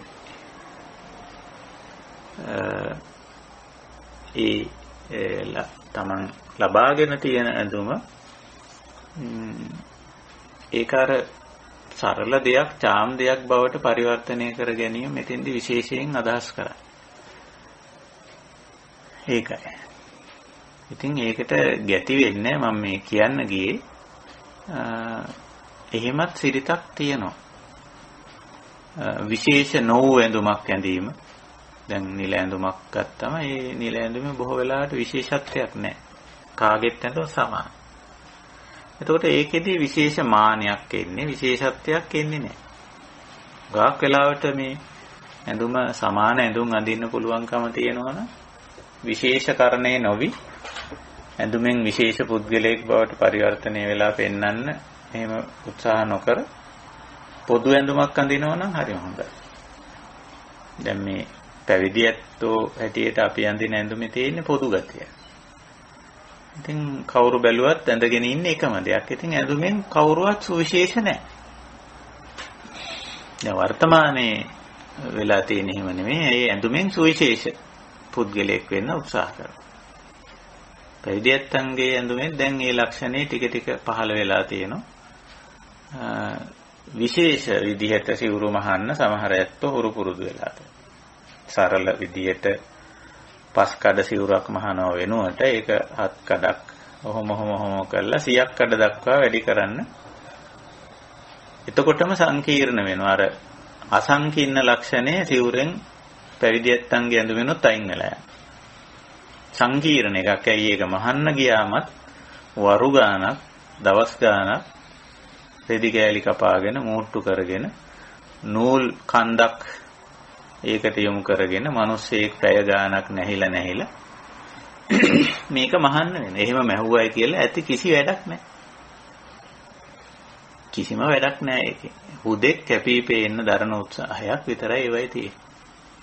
ඒක නිසා මේ ආර්ය වංශ ප්‍රතිපදාවේ ඇතුලේ කිසිම කෙනෙක් ආර්ය ශ්‍රාවකයෝ ආර්ය වංශයට යොමු වෙච්ච ඇත්තෝ මේ ඇඳුම සරල කරනවා මිසක ඇඳුම සංකීර්ණ කරන්නේ. මේක අසංකීර්ණ පුබ්බාන සංකීයන්තින සංකීස්සන්ති. මේක එහෙම කරන්නේ සරල කරගෙන තියෙන. ඉතින් මේ විවිධියට සරල වුණාම මේකට ගැති වෙන්නේ නැහැ. මේ අගදිතෝ නැත්නම් අගතිතෝ අමුච්චිතෝ. මුච්චිත කියන්නේ මුලා වෙනවා කියන අදහස. මේවයි තියෙන ගති ලක්ෂණ වල මේවා ඇඳුමට මුලා වෙනවනේ සමහර අය. ඇඳුමට මුලා වෙනවා. ගාක් ඇඳුමට මුලා වෙනවා. මුච්චිතෝ. මෝහණය වෙනවා, මුලා වෙනවා. ඉතින් ඇඳුමේ වටිනාක ඇඳුමෙන් පුද්ගලයා මනින්න පටන් ගන්න. ඒ තමයි අර ඇඳුමට මුලා වෙන්නේ හැටි. නැත්තම් ඒ ඇඳුමට විශේෂ සමාජ තත්ත්වයක් තියෙනවා කියලා හිතනවා. එහෙම එකක් නැහැ. චීවරේට එහෙම කිසිම මේ එකක් නැහැ. සමහර විට මම මෙහෙම කිව්වම කියන්න පුළුවන් එහෙමනම් බුද්ධ චීවරේට බුදුහාමුදුරන්ගේ ඇඳුමට විශේෂත්වයක් තියෙනවා නේද? එහෙම එකක් නැහැ. එහෙම විශේෂයක් නැහැ. බුදුහාමුදුරන්ගේ සිවුර මහා කාශ්‍යප හාමුදුරුවෝ මාරු කරගත්තම අගේට ඇඳ. අපෝ මේක මට අඳින්න ඕද නැහැ. මේක බුදුහාමුදුරන් ඇඳපු සිවුර කියලා. එහෙම විශේෂත්වයක් නැහැ. බුදුහාමුදුරන්ටත් මේ මහා කාශ්‍යප හාමුදුරන් ඇඳපු සිවුර කියලා ප්‍රශ්නයක් නැහැ. නැත්නම් ඒක ඇඳ ගන්න. ඒක නිසා මේ චීවරයට ඇඳුමට මුලා වීමක් නැහැ ආර්ය සම්පදාය, ආර්ය ප්‍රතිපදාව. අහවල් එක වැදගත් ඇඳුම, මේක වැදගත් නැති ඇඳුම. එහෙම එකක් නැහැ. ඊතරීතර චීවරේනේ. මේ මොහොතේ අපිට අඳින්න ලැබිච්ච ඇඳුම්. නමුත් වර්තමානයේ ගත්තොත් මේ ඇඳුමට විශාල මුලාවක් තියෙනවා. මුලාවක් තියෙනවා. සමහර අය ඇඳපු ඇඳුම් සමහරු හිතනවා ඒක මහා විශිෂ්ට ඇඳුමක් කියලා. ඔය ඒ වගේ ඒවා විශේෂ විශේෂ සේල් කියලා අපි කියන්නේ විශේෂ විදිහට ලෝකෙ විකුණලා තියෙනවා. වෙන්දේසි කරලා තියෙනවා ලෝකේ සමහර අයගේ ඇඳුම්. ඉතින් ඒකට අර මොච්චිතෝ මුලා වෙච්ච අය විශාල මුදලක් දීලා ඒක අරගෙන එක්ක තමන් අඳිනවා, තමන් අඳින්නෙත් නැහැ. ඒක වෙනම තැම්පත් කරගෙන තියන් ඉන්නවා. මේක මේ අහවලා ඇඳපු ඇඳුම විශේෂයි, මං ළඟ විතරයි ඒක තියෙන්නේ, කාගේවත් ළඟ නැහැ කියලා. ඒ වගේ විශාල මුලාවන්, ඇඳුම පිළිබඳ විශාල මුලාවන් තියෙන. ඉතින් බුදුරජාණන් වහන්සේ අපිට කියන ඇඳුමට මුලා වෙන්න එපා. ඇඳුමට මුලා වෙන්න එපා. මොකද අර සමහර ඇඳුම් ඇඳගෙන ඉන්න අය ඒ ඇඳුම ඇඳන් ඉන්නේ එවැනි අය කියලා අපි හිතාගන්න. නේ?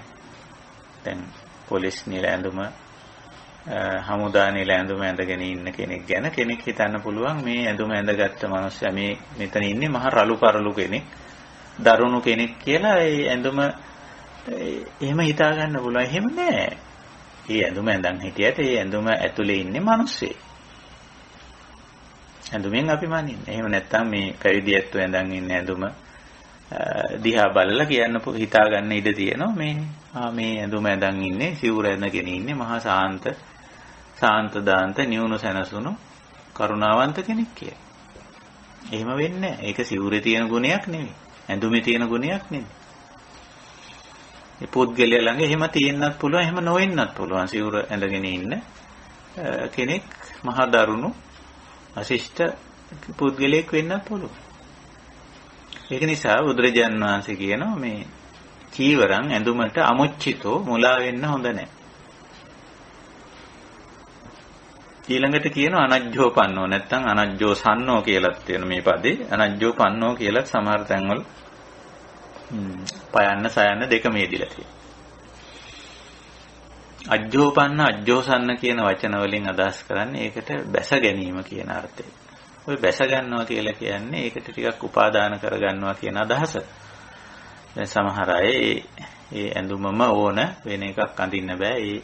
ඒකමයි ඇඳිය යුත්තේ ආදී වශයෙන් එක්ක තමන් දැඩිව තමන් ඒක උපාදාන කර ගන්නවා. එහෙම නැත්නම් තව කෙනෙකුට දැඩිව බල කරනවා. මේකම අඳින්න ඕන, මේ විදිහට අඳින්න ඕන ආදී වශයෙන් කියලා. ඉතින් එහෙම තමන් දැඩිව උපාදාන කරගන්න ඕනේ නැහැ. ඒකට බැස ගන්න ඕනේ නැහැ. තණ්හාමාන දිට්ඨි වශයෙන් බැස ගැනීමටයි අජ්ජෝපන්න කියන්නේ, අජ්ජෝසන්න කියන්නේ. ඉතින් එහෙම අවශ්‍ය නැහැ. ඊතරීතර චීවරණ ඔය මේ මොහොතේ අඳින්න සිද්ධ වෙච්ච ඇඳුම පිළිබඳව සතුටින් ඒක අඳිනවා. අනජ්ජෝපන්න. ඊළඟට කියන ආදීනව දස්සාවි. මේ හැම දෙයකම ආදීනව කියන්නේ ඒකේ වෙන අයහපත කියලාත් ගන්න පුළුවන්. ආදීනව කියන වචනේ යමකින් සිදුවෙන අයහපත වැරදි විදියට භාවිතා කරොත්, වැරදි විදියට පරිහරණය කරොත්, වැරදි විදියට උපයාස අපයා ගත්තොත් ඒකින් වෙන අයහපත. අන්නේ අයහපතට ආදීනව කියන වචනේ යෙදෙනවා. දස්සාවි කියන්නේ ඒක දකින්න ඕනේ, ඒක දැක ගන්න ඕනේ. අන්න ඒක දකිමින්. තවත් ආදීනව කියන වචනෙට තවත් අර්ථයක් තියෙනවා. යමක තියෙන මේ අර ස්වභාවික ගති ලක්ෂණ වියකී ගිහිල්ලා ඒකේ අපි අකමැති ලක්ෂණය මතුවලා එන ස්වභාවයටත් ආදීනව කියනවා. දැන් ආදීනව සංඥාවේදී හුඟක් වෙලාවට පෙන්වන්නේ ඒ ලක්ෂණ. ඔය දස සංඥා වලදී ආදීනව සංඥාව කියලා එකක් උගන්වනවා. ඉතින්දී හුඟක් පෙන්වන්නේ අර අපි මනාප ලක්ෂණයේ ගෙවිලා ගිහිල්ලා ඒකේ ප්‍රතිවිරුද්ධ ස්වභාවය මතුවලා එන අවස්ථාව. දැන් ඇඳුමක වුණා අපි ගන්නකොට තියෙන්නේ අස්සාද ගතියක් තියෙන. ඉතින් ඒකේ වර්ණය තියෙනවා, නැවුම් ගතියක් තියෙනවා. ඒකේ මොනවාද ඒකේ පැසෙන එක නැත්තම් ඒකේ විලාසිතාවත් නැවුම් වෙන්න පුළුවන්. ඔය ඔක්කොම සලක ගත්තම ඒකේ තියෙන අස්සාද ගතියක් ඇඳුම. හැබැයි කල්යද්දී යද්දී ආදීනවේ මතුවෙන ඒකේ වර්ණය දුර්වර්ණ වෙනවා. ඒකේ තියෙන අර නැවුම් ගතිය ඉවත් වෙලා යනවා. ඒකේ තියෙන විලාසිතාව පරණ වෙනවා. ඔන්න ඔය වගේ ආදීනව ටිකක් මතුවෙනවා ඇඳුමේ. එතකොට මේ ආදීනව දස්සාවි. ඒක මනවින් ප්‍රඥාවෙන් අවබෝධ කරගෙනයි ඒක පරිහරණය කළේ. ඊළඟට නිස්සරණ පඤ්ඤෝ නිස්සරණ ප්‍රඥාවේ. නිස්සරණ ප්‍රඥාව කියලා කියන්නේ අර නිස්සරණ කියන වචනේ. දහම කියන්නේ නොබැඳුණු කියන අදහස මූලික වශයෙන් තණ්හා මාන දිට්ඨි වශයෙන් අල්ලගන්නේ නැති ගතිය. නිස්සරණ ප්‍රඥාව කියලා කියන්නේ මේකේ යථා ස්වභාවය හොඳට අවබෝධ කරගන්න. දැන් ඔය මුලින් කියපු කරුණු ඔක්කොම ගොනු කරොත් යම් කිසි කෙනෙක් ඔය මුලින් කියපු කාරණා ටික හොඳින් අවබෝධ කරගෙන ඉන්නවනම් එතකොට අපිට කියන්න පුළුවන් ඒ තැනැත්තා තුළ නිස්සරණ ප්‍රඥාව තියෙනවා කියලා. මේකේ ඇඳුමට ගැටි වෙන්නේ නැහැ, මුලා වෙන්නේ නැහැ. ලැබෙන එක ගැන සතුටුයි, ලැබෙන දේ පරිහරණය කරනවා, සරල චාම් ඇඳුමකට ගිහිල්ලා. ඒකයි ස්වභාවය. ඕනම වෙලාවක මේකට ගැතිවීමක්, මුලාවීමක් නැති නිසා මේක අතහැරලා දාන්න උනත් පුළුවන්. දැනට ඇඳගෙන ඉන්න ඇඳුම ඕනම වෙලාවක අතහැරලා දාලා ඊට වැඩි වෙනස් ඇඳුමක් ඇඳ ගන්න උනොත් පුළුවන්. සමහර අයට ඒක මහා ප්‍රශ්නයක්. තමන් හුරු පුරුදු ඇඳුම ඇත්තරලා වෙන ඇඳුමක් ඇඳ ගන්න උනොත් එහෙම ලොකු අපහසුතාවයකටපත් වෙනවා සමහර අය. ඒකට ලොකු අපහසුතාවයකටපත් වෙලා ලොකු රණ්ඩුවකට නැත්නම් ලොකු චෝදනාවක් කරන්නත් පුළුවන්. නමුත් නිස්සරණ ප්‍රඥාවේ ස්වභාවය තමයි ඕනම දෙයක් ඕනම වෙලාවක අතහැරලා දාන්න පුළුවන්. නමුත් ඒක කරන්න බෑ හුඟක් අයට මේ ඇඳුමට උපාදාන වෙලා තියෙනවා. අපෝ මේ ඇඳුම ඇඳලා මේක අඳින්නේ කොහොමද? දැන් යම් මොහොතක අපි හිතමු මේ කාන්තාවක් අඳින ඇඳුමක් පිරිමියෙකුට ඇඳ ගන්න කිව්වොත් ඉතින් එතකොට මහා ලොකු ගැටලුවකටපත් වෙනවා ඒ තැන. පැවිදි කෙනෙකුට ගිහි කෙනෙක් අඳින ඇඳුම ඇඳ ගන්න කිව්වොත් ටික වෙලාවකට හරි නැත්තම් මේ මොකක් හරි හේතුවක් නිසා පැවිදි කෙනෙක් අඳින ඇඳුම ඇඳ ගන්න කිව්වොත් ගිහි කෙනෙකුට අප්පා විශාල ප්‍රශ්නයක්. නෑ නිස්සරණ ප්‍රඥාව තුල තියෙන්නේ ඕනම වෙලාවක ඕනම දෙයක් අතහැරලා දාන්න පුළුවන්. මේවා මහා ගැඹුරු කාරණා අපි හිතාගෙන ඉන්න මට්ටමින් නෙවෙයි මේවා බුදුදහමේ බුදුරජාන් වහන්සේ සාකච්ඡා කරන්නේ. මේ ඇඳුම නැත්තම් මේ චීවරය පිළිබඳ විශාල උපාදානයන් තියෙනවා. කාන්තාව නම් මේකමයි අඳින්න ඕන. පිරිමි නම් මෙහෙමමයි අඳින්න ඕන. පැවිද්දෝ නම් මෙහෙමමයි අඳින්න ඕන. මේක මේ ඇඳුම නැතුව අරක ඇඳොත් කාන්තාවක් නෙවෙයි. පිරිමියෙක් නෙවෙයි. පැවිද්දෙක් නෙවෙයි. ඔය වගේ මහා විකාර රූපී මානසිකත්වයන් රාශියක් චීවරය සම්බන්ධයෙන් ගොඩනැගිලා තියෙන. ඇඳුම සම්බන්ධයෙන් ගොඩනැගිලා තියෙන. විශාල මිත්‍යාවන් මහා ගොඩක්. අනිසි භාවිතයන් ගොඩක්. වැරදි විවාහාරයන් ගොඩක් මේක ඇතුලේ තියෙනවා. එතකොට තමයි මේක සංකීර්ණ වෙන්නේ. එතකොට බුදුරජාණන් වහන්සේ මේක නිකම් ආරම්භ කරන්නේත් අසංකින්න පුබ්බා නසංකීයන්ති. මේක හරි සරලයි. මේක හරි සරල දෙයක්. මේක සංකීර්ණ කරගන්න දෙයක් නෑ. ඊතරීතර චීවරේන සන්තුට්ඨෝ හෝති. එම මොහොතේ වර්තමාන මොහොතේ අඳින්න ලැබිච්ච ඇඳුම ඇඳන් ඉන්න පුළුවන් වෙනවා. ඒක ටිකක් අමාරු වැඩක්. දුෂ්කර වැඩක්. එතෙන්ට මනස හදාගන්න සිද්ධ වෙනවා. ඒකයි ස්වභාවය. ඉතින් ඔන්න ඔය වගේ බොහොම බරපතල සරල වගේ පෙනුනට මේ අරියවංශ ප්‍රතිපදාව මේක හරි දුෂ්කර වැඩක්. මොකද මේ අපි මේකට ඇතුල් කරලා තියෙන්නේ එදිනෙදා ජීවිතයේ දේවල්. ඇඳුම කියන්නේ අපි නිතරම අඳින.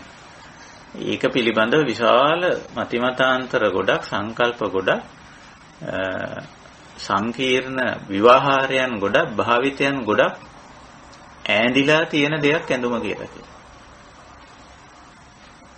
ඇඳුම. ඉතින් ඒකට දෙන අර්ථකථන, ඒක දිහා බලන විදිහ, ඒවයි තියෙන භාවිතයන් මහා ගොඩක් තියෙනවා. ඉතින් ඒක ඊටාම සංකීර්ණ වෙලා තියෙනවා. ඇඳුම. බරපතල දෙයක් බවට පත් වෙලා තියෙනවා. ඒකයි ආර්ය වංශයේදී නැත්තම් මේ අනිශ්චිත විහරණයේදී ආර්ය ප්‍රතිපදාව තුලදී මේක සරල කරා. ඉතින් මේක සරල කරගත්තොත් මේ බුද්ධ දේශනාවට අනුව අපිට මේ අනිශ්චිත විහරණේ නැත්තම් මේ නිවුණු සැනසුණු ජීවිතය ගත කරන්න ඇඳුමෙන් පුදුමාකාර සහයෝගයක් ලැබෙනවා. ඒ ඇඳුම බාධාවක් වෙන්නේ නැහැ වෙනත් විදියකින් කිව්වොත්. දැන් මේ අනිශ්චිත විහරණයේ තුල තියෙන්නේ කිසිම දෙයකට නිශ්චිත වෙන්නේ නැහැ. දැන් මෙතන උගන්වන්නේ බුදුරජාණන් වහන්සේ ඇඳුමට නිශ්චිත වෙන්නේ. නිශ්චිතස්ස චලිතා. ඇඳුමට නිශ්චිත වුණොත්, ඇඳුමට ඇලුනොත්, ඉතින් එතන ඉඳලා මේ ඇඳුම ඇඳන් ඉන්න බෑ. අයියෝ මට මේ හරියකට ඇඳුමක් නැහැ. මම මේ මොනවද අඳින්නේ? විකාර මහ ගොඩක්. ඉතින් මානසිකව ගැටලු ගොඩක්.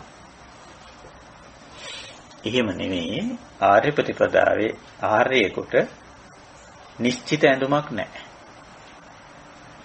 ආර්යයෙකුට රහතන් වහන්සේ කෙනෙකුට නිශ්චිත ඇඳුමක් නැහැ. දැන් අපි නම් හිතාගෙන ඉන්නේ රහතන් වහන්සේ අඳින්නේ මෙහෙම ඇඳුමක් කියලා.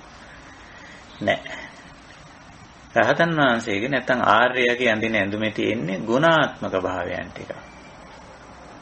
ඇඳුමේ වර්ණයවත්, හැඩයවත්, විලාසිතාවත්, ආකාරයවත්, සංස්කෘතික ලක්ෂණයවත්, ආගමික හැඩයවත් එහෙම එකක් නෙමෙයි. ඒකයි ස්වභාවය. ඉතින් ওই විදිහට කල්පනා කරලා බලපුවාම අපේ මේ කල්යාණ මිත්‍රයන්ට තේරෙන්න ඕන මේ ආර්ය වංශ ප්‍රතිපදාවේ තියෙන ගැඹුර. අපි මේ ඇඳුමෙන් මිදීමක් ඇත්තටම මෙතන වෙන්නේ. දැන් වෙලා තියෙන වර්තමානයේ ඇඳුමට යට වෙලා තියෙනවා. ඇඳුමට ගැති වෙලා අර අගතිතෝ නෙමෙයි, ගතිත වෙලා. අමුච්චිත නෙමෙයි, නොමුලා බවක් නෙමෙයි තියෙන්නේ, මුච්චිත. මුලා වීමක් තියෙන්නේ. අනජ්ජෝපන්න නෙමෙයි, අජ්ජෝපන්න. ඒකට බැස ගැනීමක් තියෙන්නේ. ආදීනව දස්සාවි නෙමෙයි. අනාදීනව දස්න ආදීනව දස්සාවි. ඒකේ ආදීනව දකින්නේ නැති ගතියක් පේන තියෙන්නේ. නිස්සරණ ප්‍රඥාව නෙමෙයි තියෙන්නේ. මුලාවක් තියෙන්නේ. මේ ඕනම වෙලාවක අතහැර දාන්න පුළුවන් මට්ටමේ නේ. එහෙම එකක් නෙමෙයි. මේක දැඩිව අල්ලගෙන ඉන්නේ. විවිධ මතිමතාන්තර වලින්, ස්ත්‍රී පුරුෂ භාවයන්ගෙන්, විලාසිතාවලින්, ගිහි පැවිදි බවින් මේක අල්ලගෙන තියෙනවා. ඒකයි. ඉතින් ඔය ගැඹුරු තැනට ගියාම මේකෙන් පෙන්වන්නේ ඇඳුම අතහරිනවා කියලා. ඇඳුම අතහරිනවා කිව්වම වරද්ද ගන්න හොඳ නෑ. අර නිගණ්ඨ සම්ප්‍රදාය වගේ සමහරු හිතන්න පුළුවන් ඇඳුම අතහරින්න කිව්වම ඇඳුම් නැතුව ඉන්නවා කියලා. එහෙම එකක් නෙමෙයි. ඒ කාන්තයක්. අපි අන්තවලට යන්නේ නැහැ. අපි මධ්‍යමා පටිපදාව තුල තියෙන්නේ අර නූල් පොටක්වත් නැතුව ඇඳුම් අතහැරලා ඉන්න එකක් නෙමෙයි. ශිෂ්ට සම්පන්න මිනිස්සු විදියට ඇඳුමක් අඳින. අනිත් එක කාමසුගල්ලිකානු යෝගයට යන්නේත් නෑ. මේ ගැති වෙලා, මුලා වෙලා, ඒකටම බැහැගෙන ඒකේ ආදීනව දකින්න නැතුව ඇඳුම් පරිහරණය කිරීම, ඒ කියන යන්තයට යන්නේත් නෑ. ඒ කියන්නේ ඇඳුම සංකීර්ණ කරගන්නේ නෑ. ඒ අන්ත දෙකෙන්ම අයින් වෙලා මජ්ක්‍ධිමා පටිපදාවේ තියෙන්නේ මෙන්න මේ ලක්ෂණය. ඊතරීතර චීවරේන සන්තුට්ඨෝ හෝති. මේ දැන් මේ මොහොතේ, මේ වර්තමාන මොහොතේ යම් ඇඳුමක් ලැබිලා තියෙනවද, අඳින්න සිදු වෙලා තියෙනවද, ඒකෙන් සතුටු වෙනවා. ඒකේ ගුණය, ඒකේ ඒ සතුට අනිත් අයටත් කියලා දෙන්න. ඊළඟට ඇඳුමක් උපයාසපයා ගනිද්දී අනේසනං අපපති රූපං ආපජ්ජති. නොසුදුසු ක්‍රමවලට, අයහපත් ක්‍රමවලට ඒක උපයන්නේත් නැහැ. වැරදි විදියට භාවිත කරන්නේ. ලැබුණු මේ ඇඳුම පරිහරණය කරන්නේ නොලැබුණු එක ගැන දුක් වෙන්නෙත් නෑ, ලැබුණු එක ගැන සතුටු වෙනවා. ඒ ලැබිච්ච එක පරිහරණය කරන්නේ ඒකට ගැති වෙන්නේ නැතුව, මුලා වෙන්නේ නැතුව, ඒකටම ඒ ඇඳුමටම බැසගන්නේ නැතුව, එසේ බැස ගැනීමෙන් වන අයහපත දකිමින් ඕනෑම මොහොතක මේ ඇඳුම අතහැරලා දැමීමේ හැකියාව සහිතවයි මේක පරිභෝජනය කරන්නේ. ඔය තමයි මේ ආර්ය වංශ කුසලතාවය. චීවර සම්බන්ධයෙන් තවදුරටත් දේශනා කරන තායචපන ඊතරීතර චීවර සන්තුට්ඨිය නේවත්ත අත්තානුක්ඛංසේති. ඔන්න දැන් යම්කිසි ගුණාත්මක භාවයකටපත් වුණාම චීවරේ සම්බන්ධයෙන්, ඇඳුම සම්බන්ධයෙන් මේ කියන ගුණාංගය අපි ළඟ තියෙනවා නම් දැනටමත් ඇති මේ අපි කතා කරන මේ ධම් සභාවේ ඉන්න මේ ස්වාමීන් වහන්සේලා, මේ නින්නාන්සේලා, මේ කල්යාණ මිත්‍රයෝ, ගිහි කල්යාණ මිත්‍රයෝ මේ දැනටමත් මේ ගුණාංගයේ සහිතව තමන්ගේ ඇඳුම පරිහරණය කරනවා ඇති. සරල චාම් ඇඳුමක් ගැති වෙන්නේ, මුලා වෙන්නේ නැතුව, ඒකටම බැසගන්නේ නැතුව ලැබෙන ඕනම ඇඳුමක් සතුටින් අඳින්න පුළුවන් මට්ටමේ මානසිකත්වයක් හදාගෙන ඇති. අන්න ගුණාංගය. ඒ ගුණාංගයටපත් වුණාම තවත් බුදුරජාණන් වහන්සේ අවවාද කරනවා තායචපන ඊතරීතර චීවර සන්තුට්ඨිය. අන්න ඒ ගුණාංගය පිළිබඳව සතුටු වුණාට නේවත්තානුක්ඛංසේති. හැබැයි ඒ ගුණාංගය ඉදිරියට අරන් තමන්ව හුවා දක්වන්න එපා. අනිත් අය මේ ඇඳුම හරි සංකීර්ණ කරගෙන තියෙනවා. මම නම් බොහොම සරල චාම් ඇඳුමක් අඳින්නේ. මම ආර්ය ප්‍රතිපදාවට අනුවමයි මේ ඇඳුම මම පාවිච්චි කරන්න කියලා. ඒ ගුණාංගයේ තිබුණට ගුණාංගය අල්ලාගෙන අත්ුක්කංශනය කියලා කියන්නේ තමන්ව හුවා දැක්වීම කියන්නේ. හුවා දක්වන්නේ නැහැ ආර්ය. අනිත් පැත්තට කියන නොපරං වම්බෙහෙති. ඒ කියන ආර්ය ප්‍රතිපදාවට ආපු නැති අයව මේ පහත් කොට සලකන්නේ නැහැ. තමාව හුවා දැක්වීමක්, තමා උසස් කොට සැලකීමක් සහ අනේ ඒ ප්‍රතිපදාව නැති අය පහත් කොට සැලකීමක් කරන්නේ නැහැ. දැන් ඔතනත් අපි හුඟක් අය වරද්ද ගන්න තැන. මේ ಗುಣධර්ම තියෙන අය ಗುಣධර්මයක තියෙන වටිනාකම පෙන්눔 කරන එකක්, ಗುಣධර්මයේ තියෙන පුද්ගලයා හුවා දක්වන එක තව එකක්. බුදුදහමේ කොයි වෙලාවකවත් ಗುಣධර්මයේ තියෙන පුද්ගලයාව හුවා දක්වන්නේ නැහැ. බුදුදහමේ අගය කොට සලකන්නේ අර වර්ණවාදී කියන වචනයක් මෙතන පාවිච්චි කරා බුදුරජාණන් වහන්සේ. වර්ණනා කරන්නේ ගුණය නෙමෙයි, පුද්ගලයා නෙමෙයි. ගුණය. පුද්ගලයා හුවා දක්වන්නේ යන්න එපා කියලා බුදුරජාණන් වහන්සේ මේ කියන්නේ. තමන් ළඟ යම්කිසි ගුණයක් තියෙනවා නම් ඒකෙන් තමන් කැපී පේන්න, මතුවී පේන්න උත්සාහ කරන්න එපා. ඒ ගුණය වර්ණනා කරන්න කියලා නෙමෙයි මෙතන කියන්නේ. තායචපන වන්නවාදී සන්තුට්ඨියච වන්නවාදී කියන්නේ. නිතරම අපි ගුණයේ වටිනාකම තමයි මතු කරලා දක්වන්නේ. ඒකයි. සමහර විට ගුණ නැති අයත් ඉන්නේ. ඉතින් ගුණ නැති අයගේ නුගුණ භාවයේ ආදීනව කියනව මිසක ඒ පුද්ගලයන් වම්බෙහෙති පහත් කොට සලකන්න නොකළ යුතුයි. එතකොට ඔය දෙකම යම්කිසි ගුණයක් පදනම් කරගෙන ඇති වෙන අකුසලතා දෙකක්. අත්තානුක්ඛංශයයි පරවම්බයයි. තමන්ව හුවා දැක්වීමයි අනිකාව පහත් කොට සැලකීම. ඒකට පුද්ගලයාපත් වෙන්න පුළුවන් ගුණයක් පදනම් කරගෙන. අර තමන් වඩාගත් ගුණය නිසා තමන්ව හුවා දැක්වීමයි, ඒ ගුණේ නැති එක්කෙනාව පහත් කොට සැලකීම. අන්න ඒකත් නොකළ යුතුයි. මොකද එතකොට අර ගුණයක් පදනම් කරගෙන අගුණයක් ඇති වෙනවා තමා තුළ. එහෙම වෙන්න පුළුවන්. ගුණයක් නිසා අගුණයක් වෙන්න පුළුවන්. දැන් ඔය සරලව ගත්තොත් ඔය ගුණවත් කෑම වුණත් වැඩිපුර කෑවොත් මොකද වෙන්නේ? අගුණ වෙන්නේ. ඒ වගේ මේ යහපත් ගුණාංගයක් වර්ධනය කරගෙන ඒකෙන් තමන් කැපී පේන්න හැදුවොත් ඒ ගුණාංගේ නැති කෙනාව පහත් කොට සැලකුවොත්, හෙලාතලා ඒ පුද්ගලයා අවමානයට ලක් කළොත්, එතකොටම තමන් තුළ අගුණයක්, නුගුණයක්, දුර්ගුණයක් මතුවෙලා. ඒක ගැන පරිස්සම් වෙන්න කියලා බුදු පියාණන් වහන්සේ අපිට අවවාද කරනවා අරියවංශ ප්‍රතිපදාවේ.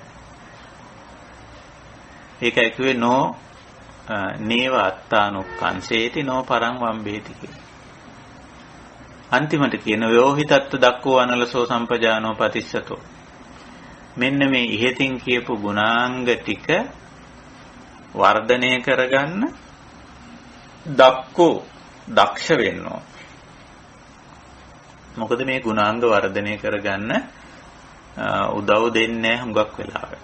මේ ආර්යවංශ ප්‍රතිපදාවට එන්න, සරල චාම් වැඩපිළිවෙල වලට එන්න සමාජයෙන් උදව් දෙන්නේ. දැන් බලන්න අපි කතා කරමේ චීවරේ නැත්නම් ඇඳුම, සරල ඇඳුමටද අපේ සමාජයේ උදව් කරන්නේ.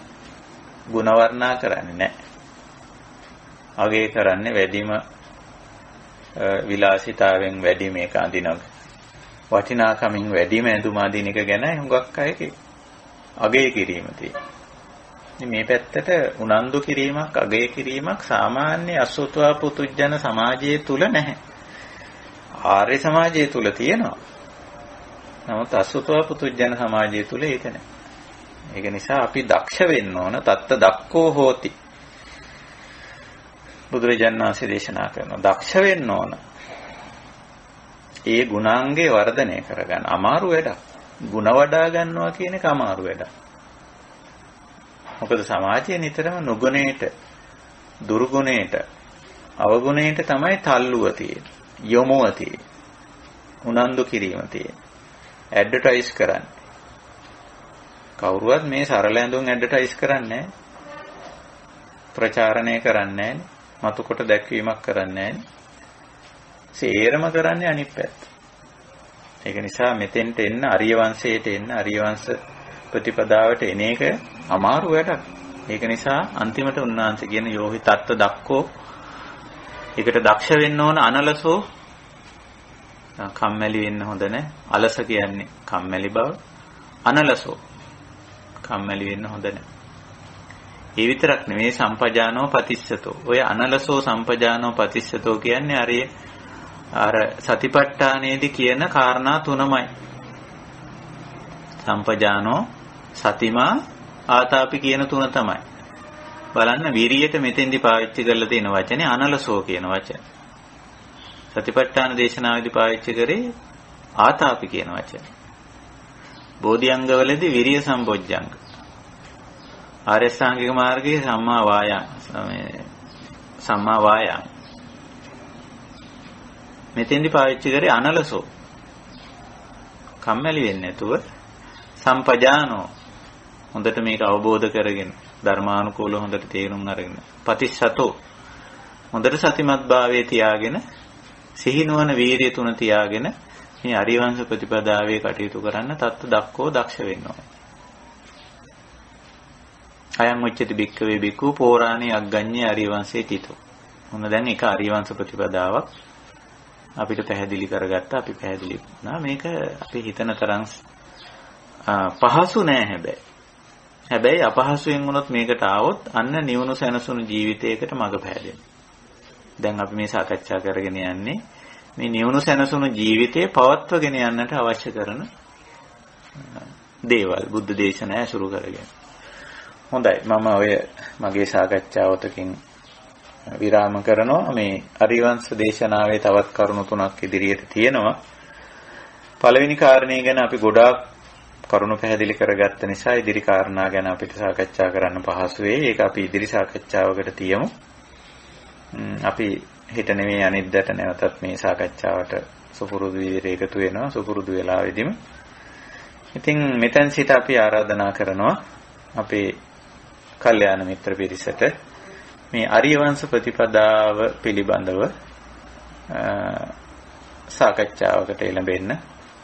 කාල වේලාව තියෙන ඇත්තෝ, ඉඩාවකාශ තියෙන ඇත්තෝ තම තමන්ගේ ජීවිත අත්දැකීම් තුළින් සහ නැත්නම් මේවට එන්න අපහසුතා තියෙනවද ආදී වශයෙන් අපිට ටිකක් සාකච්ඡා කරන්න පුළුවන්. මොකද මේ ප්‍රතිපදාවට නාවොත් අපිට මේ නිවුණු සැනසුණු ජීවිතය කියන එක පවත්වාගෙන යන්න අමාරුයි.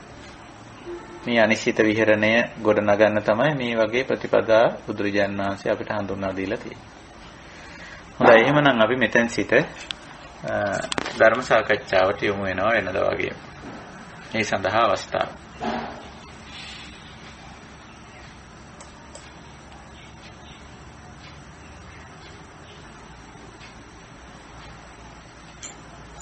අවසරයි ස්වාමීන් වහන්සේ. කොහොමද? මේ රටේ තියෙන සාප්පුවක් ඔය පරණ ඇඳුම් පරණ පිඟන් පරණ ගෘහ භාණ්ඩ එහෙම විකුණන තැන උඟක් මේ සාප්පුවට මේ තියාග කරලා මිනිස්සු සමහරක් විතර මරිලා ඒගොල්ලන්ගේ ළමයි ගෙනල්ලා මේවා එතන ගිහිලා තියෙනවා. ඒකෙන් වෙළඳන් කරලා දුක්ඛතුන්ට රැකියාවල් එහෙම ලැබෙනවා.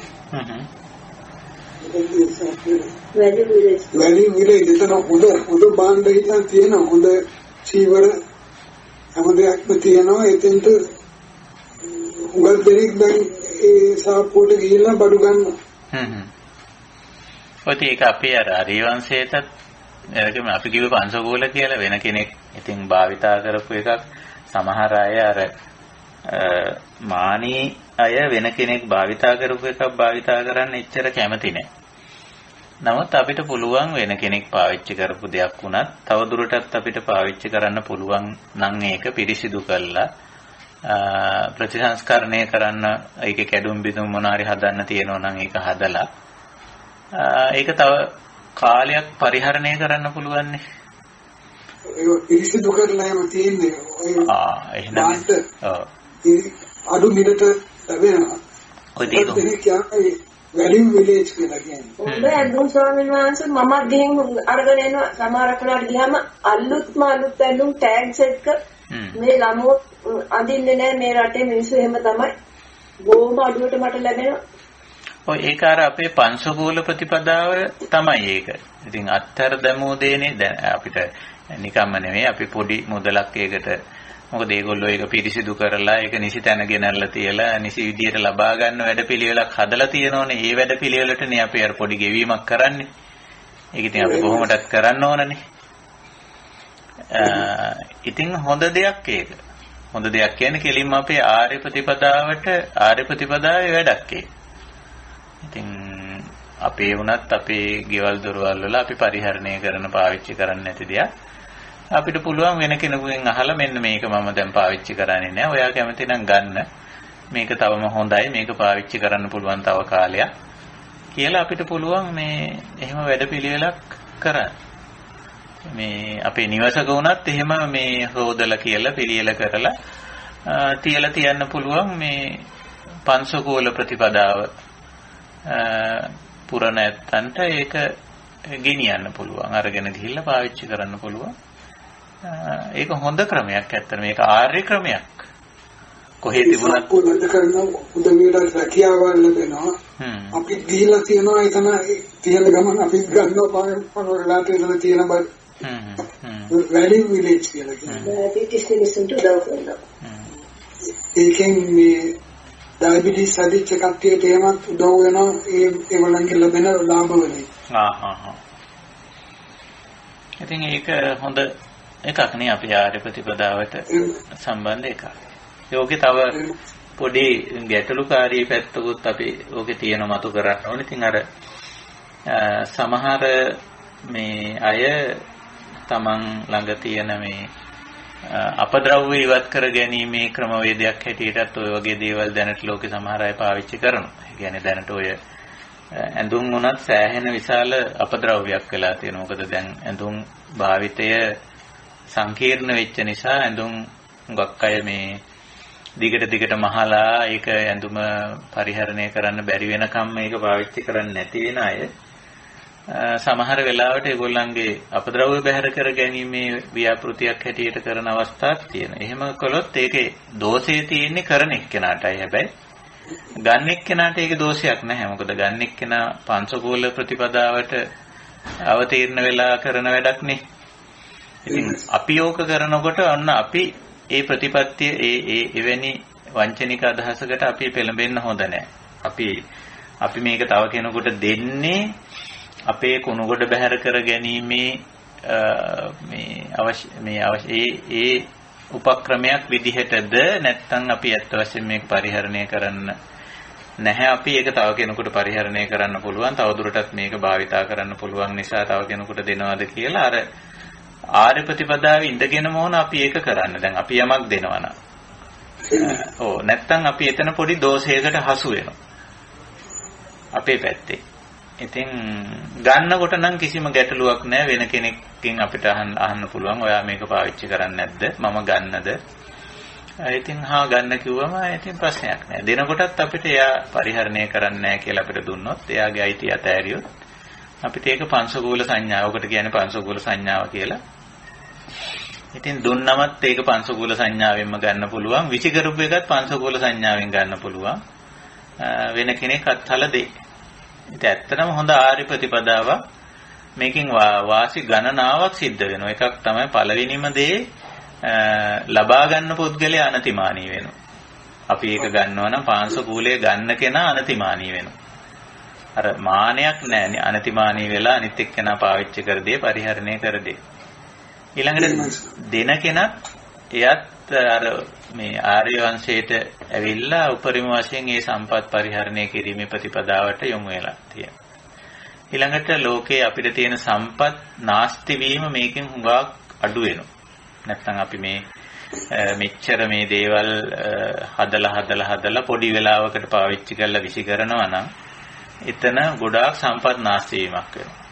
නමුත් ආර්ය සම්පදායේ හැටි තමයි මේ සම්පත ඇඳුම ඒක උපරිම කාලයක් පරිහරණය කරන්න පුළුවන්. උපරිම කාලයක් අපි ඒක පරිහරණය කරනවා.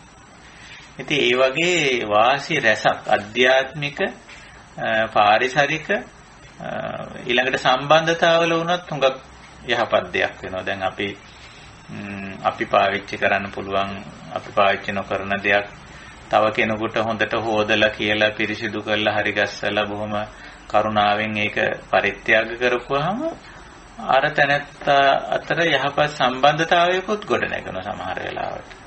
ඉතින් ඒක තීරුම් කරලම දුන්නොත් මේක පාවිච්චි කරන්න පුළුවන් එකක්. මම පාවිච්චි කරන්නේ නැති නිසා මේක හොඳට හොදලා පිරිසිදු කරලා තියෙන්නේ. මේක අරගෙන ගිහින් පාවිච්චි කරන්න. මේක මෙන්න මේ යහපත සිද්ධ වෙනවා කියලා අර මෙතන බුදුහාඳුරු පාවිච්චි කරා නේද වචනයක් වන්නවාදී කියලා. ඒ වන්නවාදී ගතිය හරි වටිනවා. වන්නවාදී කියලා කියන්නේ ඒකේ ಗುಣ කියන්න කියලා කියන බුදුහාමුදුරුවෝ. ඇයි අපි මෙහෙම අහක දාන්න නැතුව ඇයි අපි මේක තවදුරටත් පරිහරණය කළ යුත්තේ? ඒකෙන් තියෙන වාසිය මොකද්ද? ඒකෙන් වෙන යහපත මොකද්ද? ඒකෙන් වෙන ආධ්‍යාත්මික ගුණය මොකද්ද අපි තුල වර්ධනය වෙන? අන්න ඒකටයි වන්නවාදී කියන්නේ.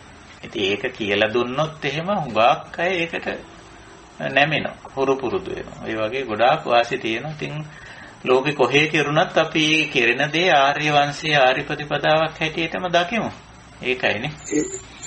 එහෙමයි දරුවන් පම්පලන දෙමෝපියෝ මරුණාම මේ බඩු ඔක්කොම ගෙනල්ලා ඒ ස්ථානෙට තියාග කරනවා.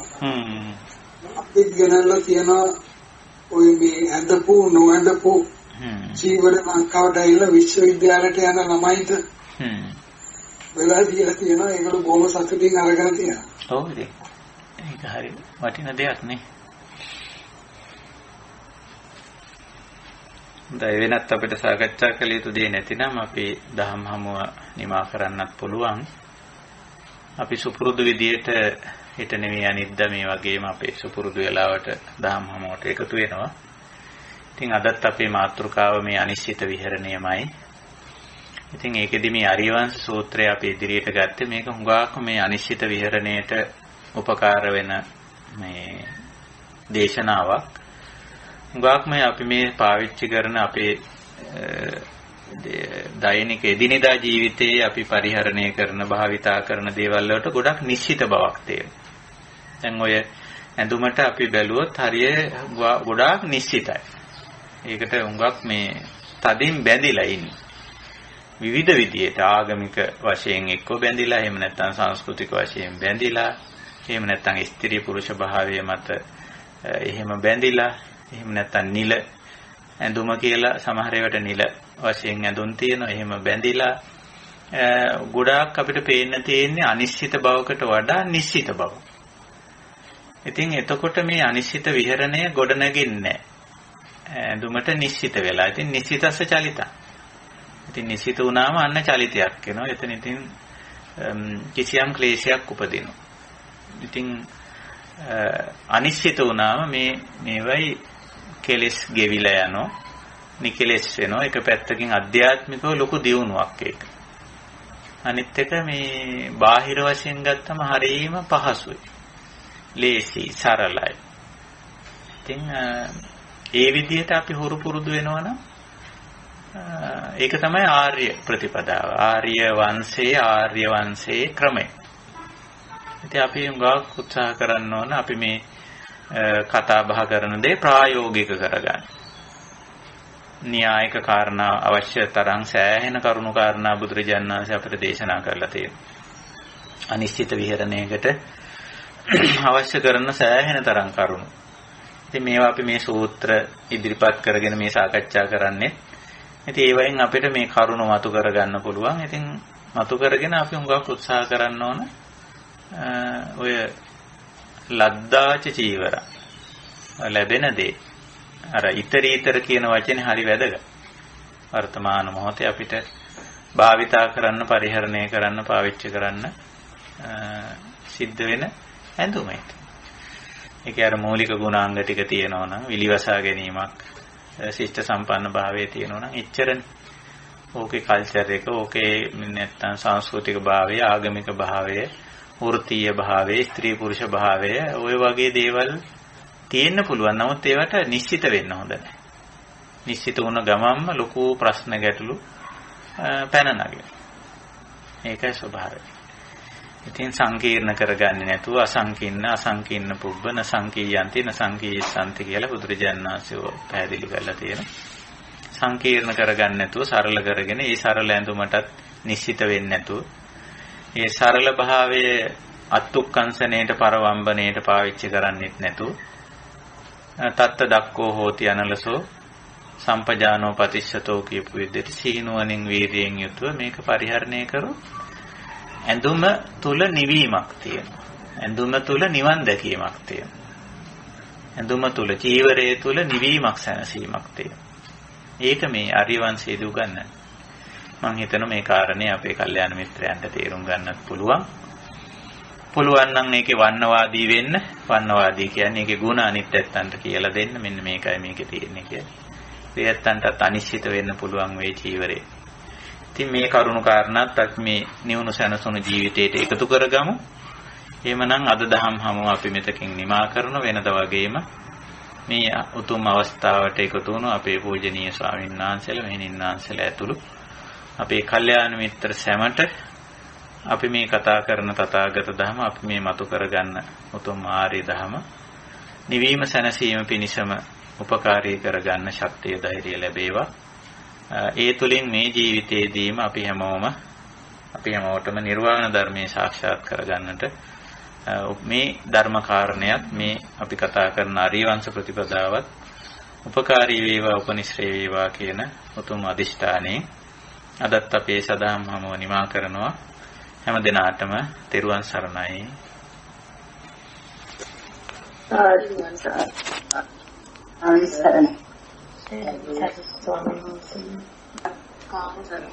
දැයි හැම දිනාටම තෙරුවන් සරණයි. සුවපත් වේවා. තෙරුවන් සරණයි.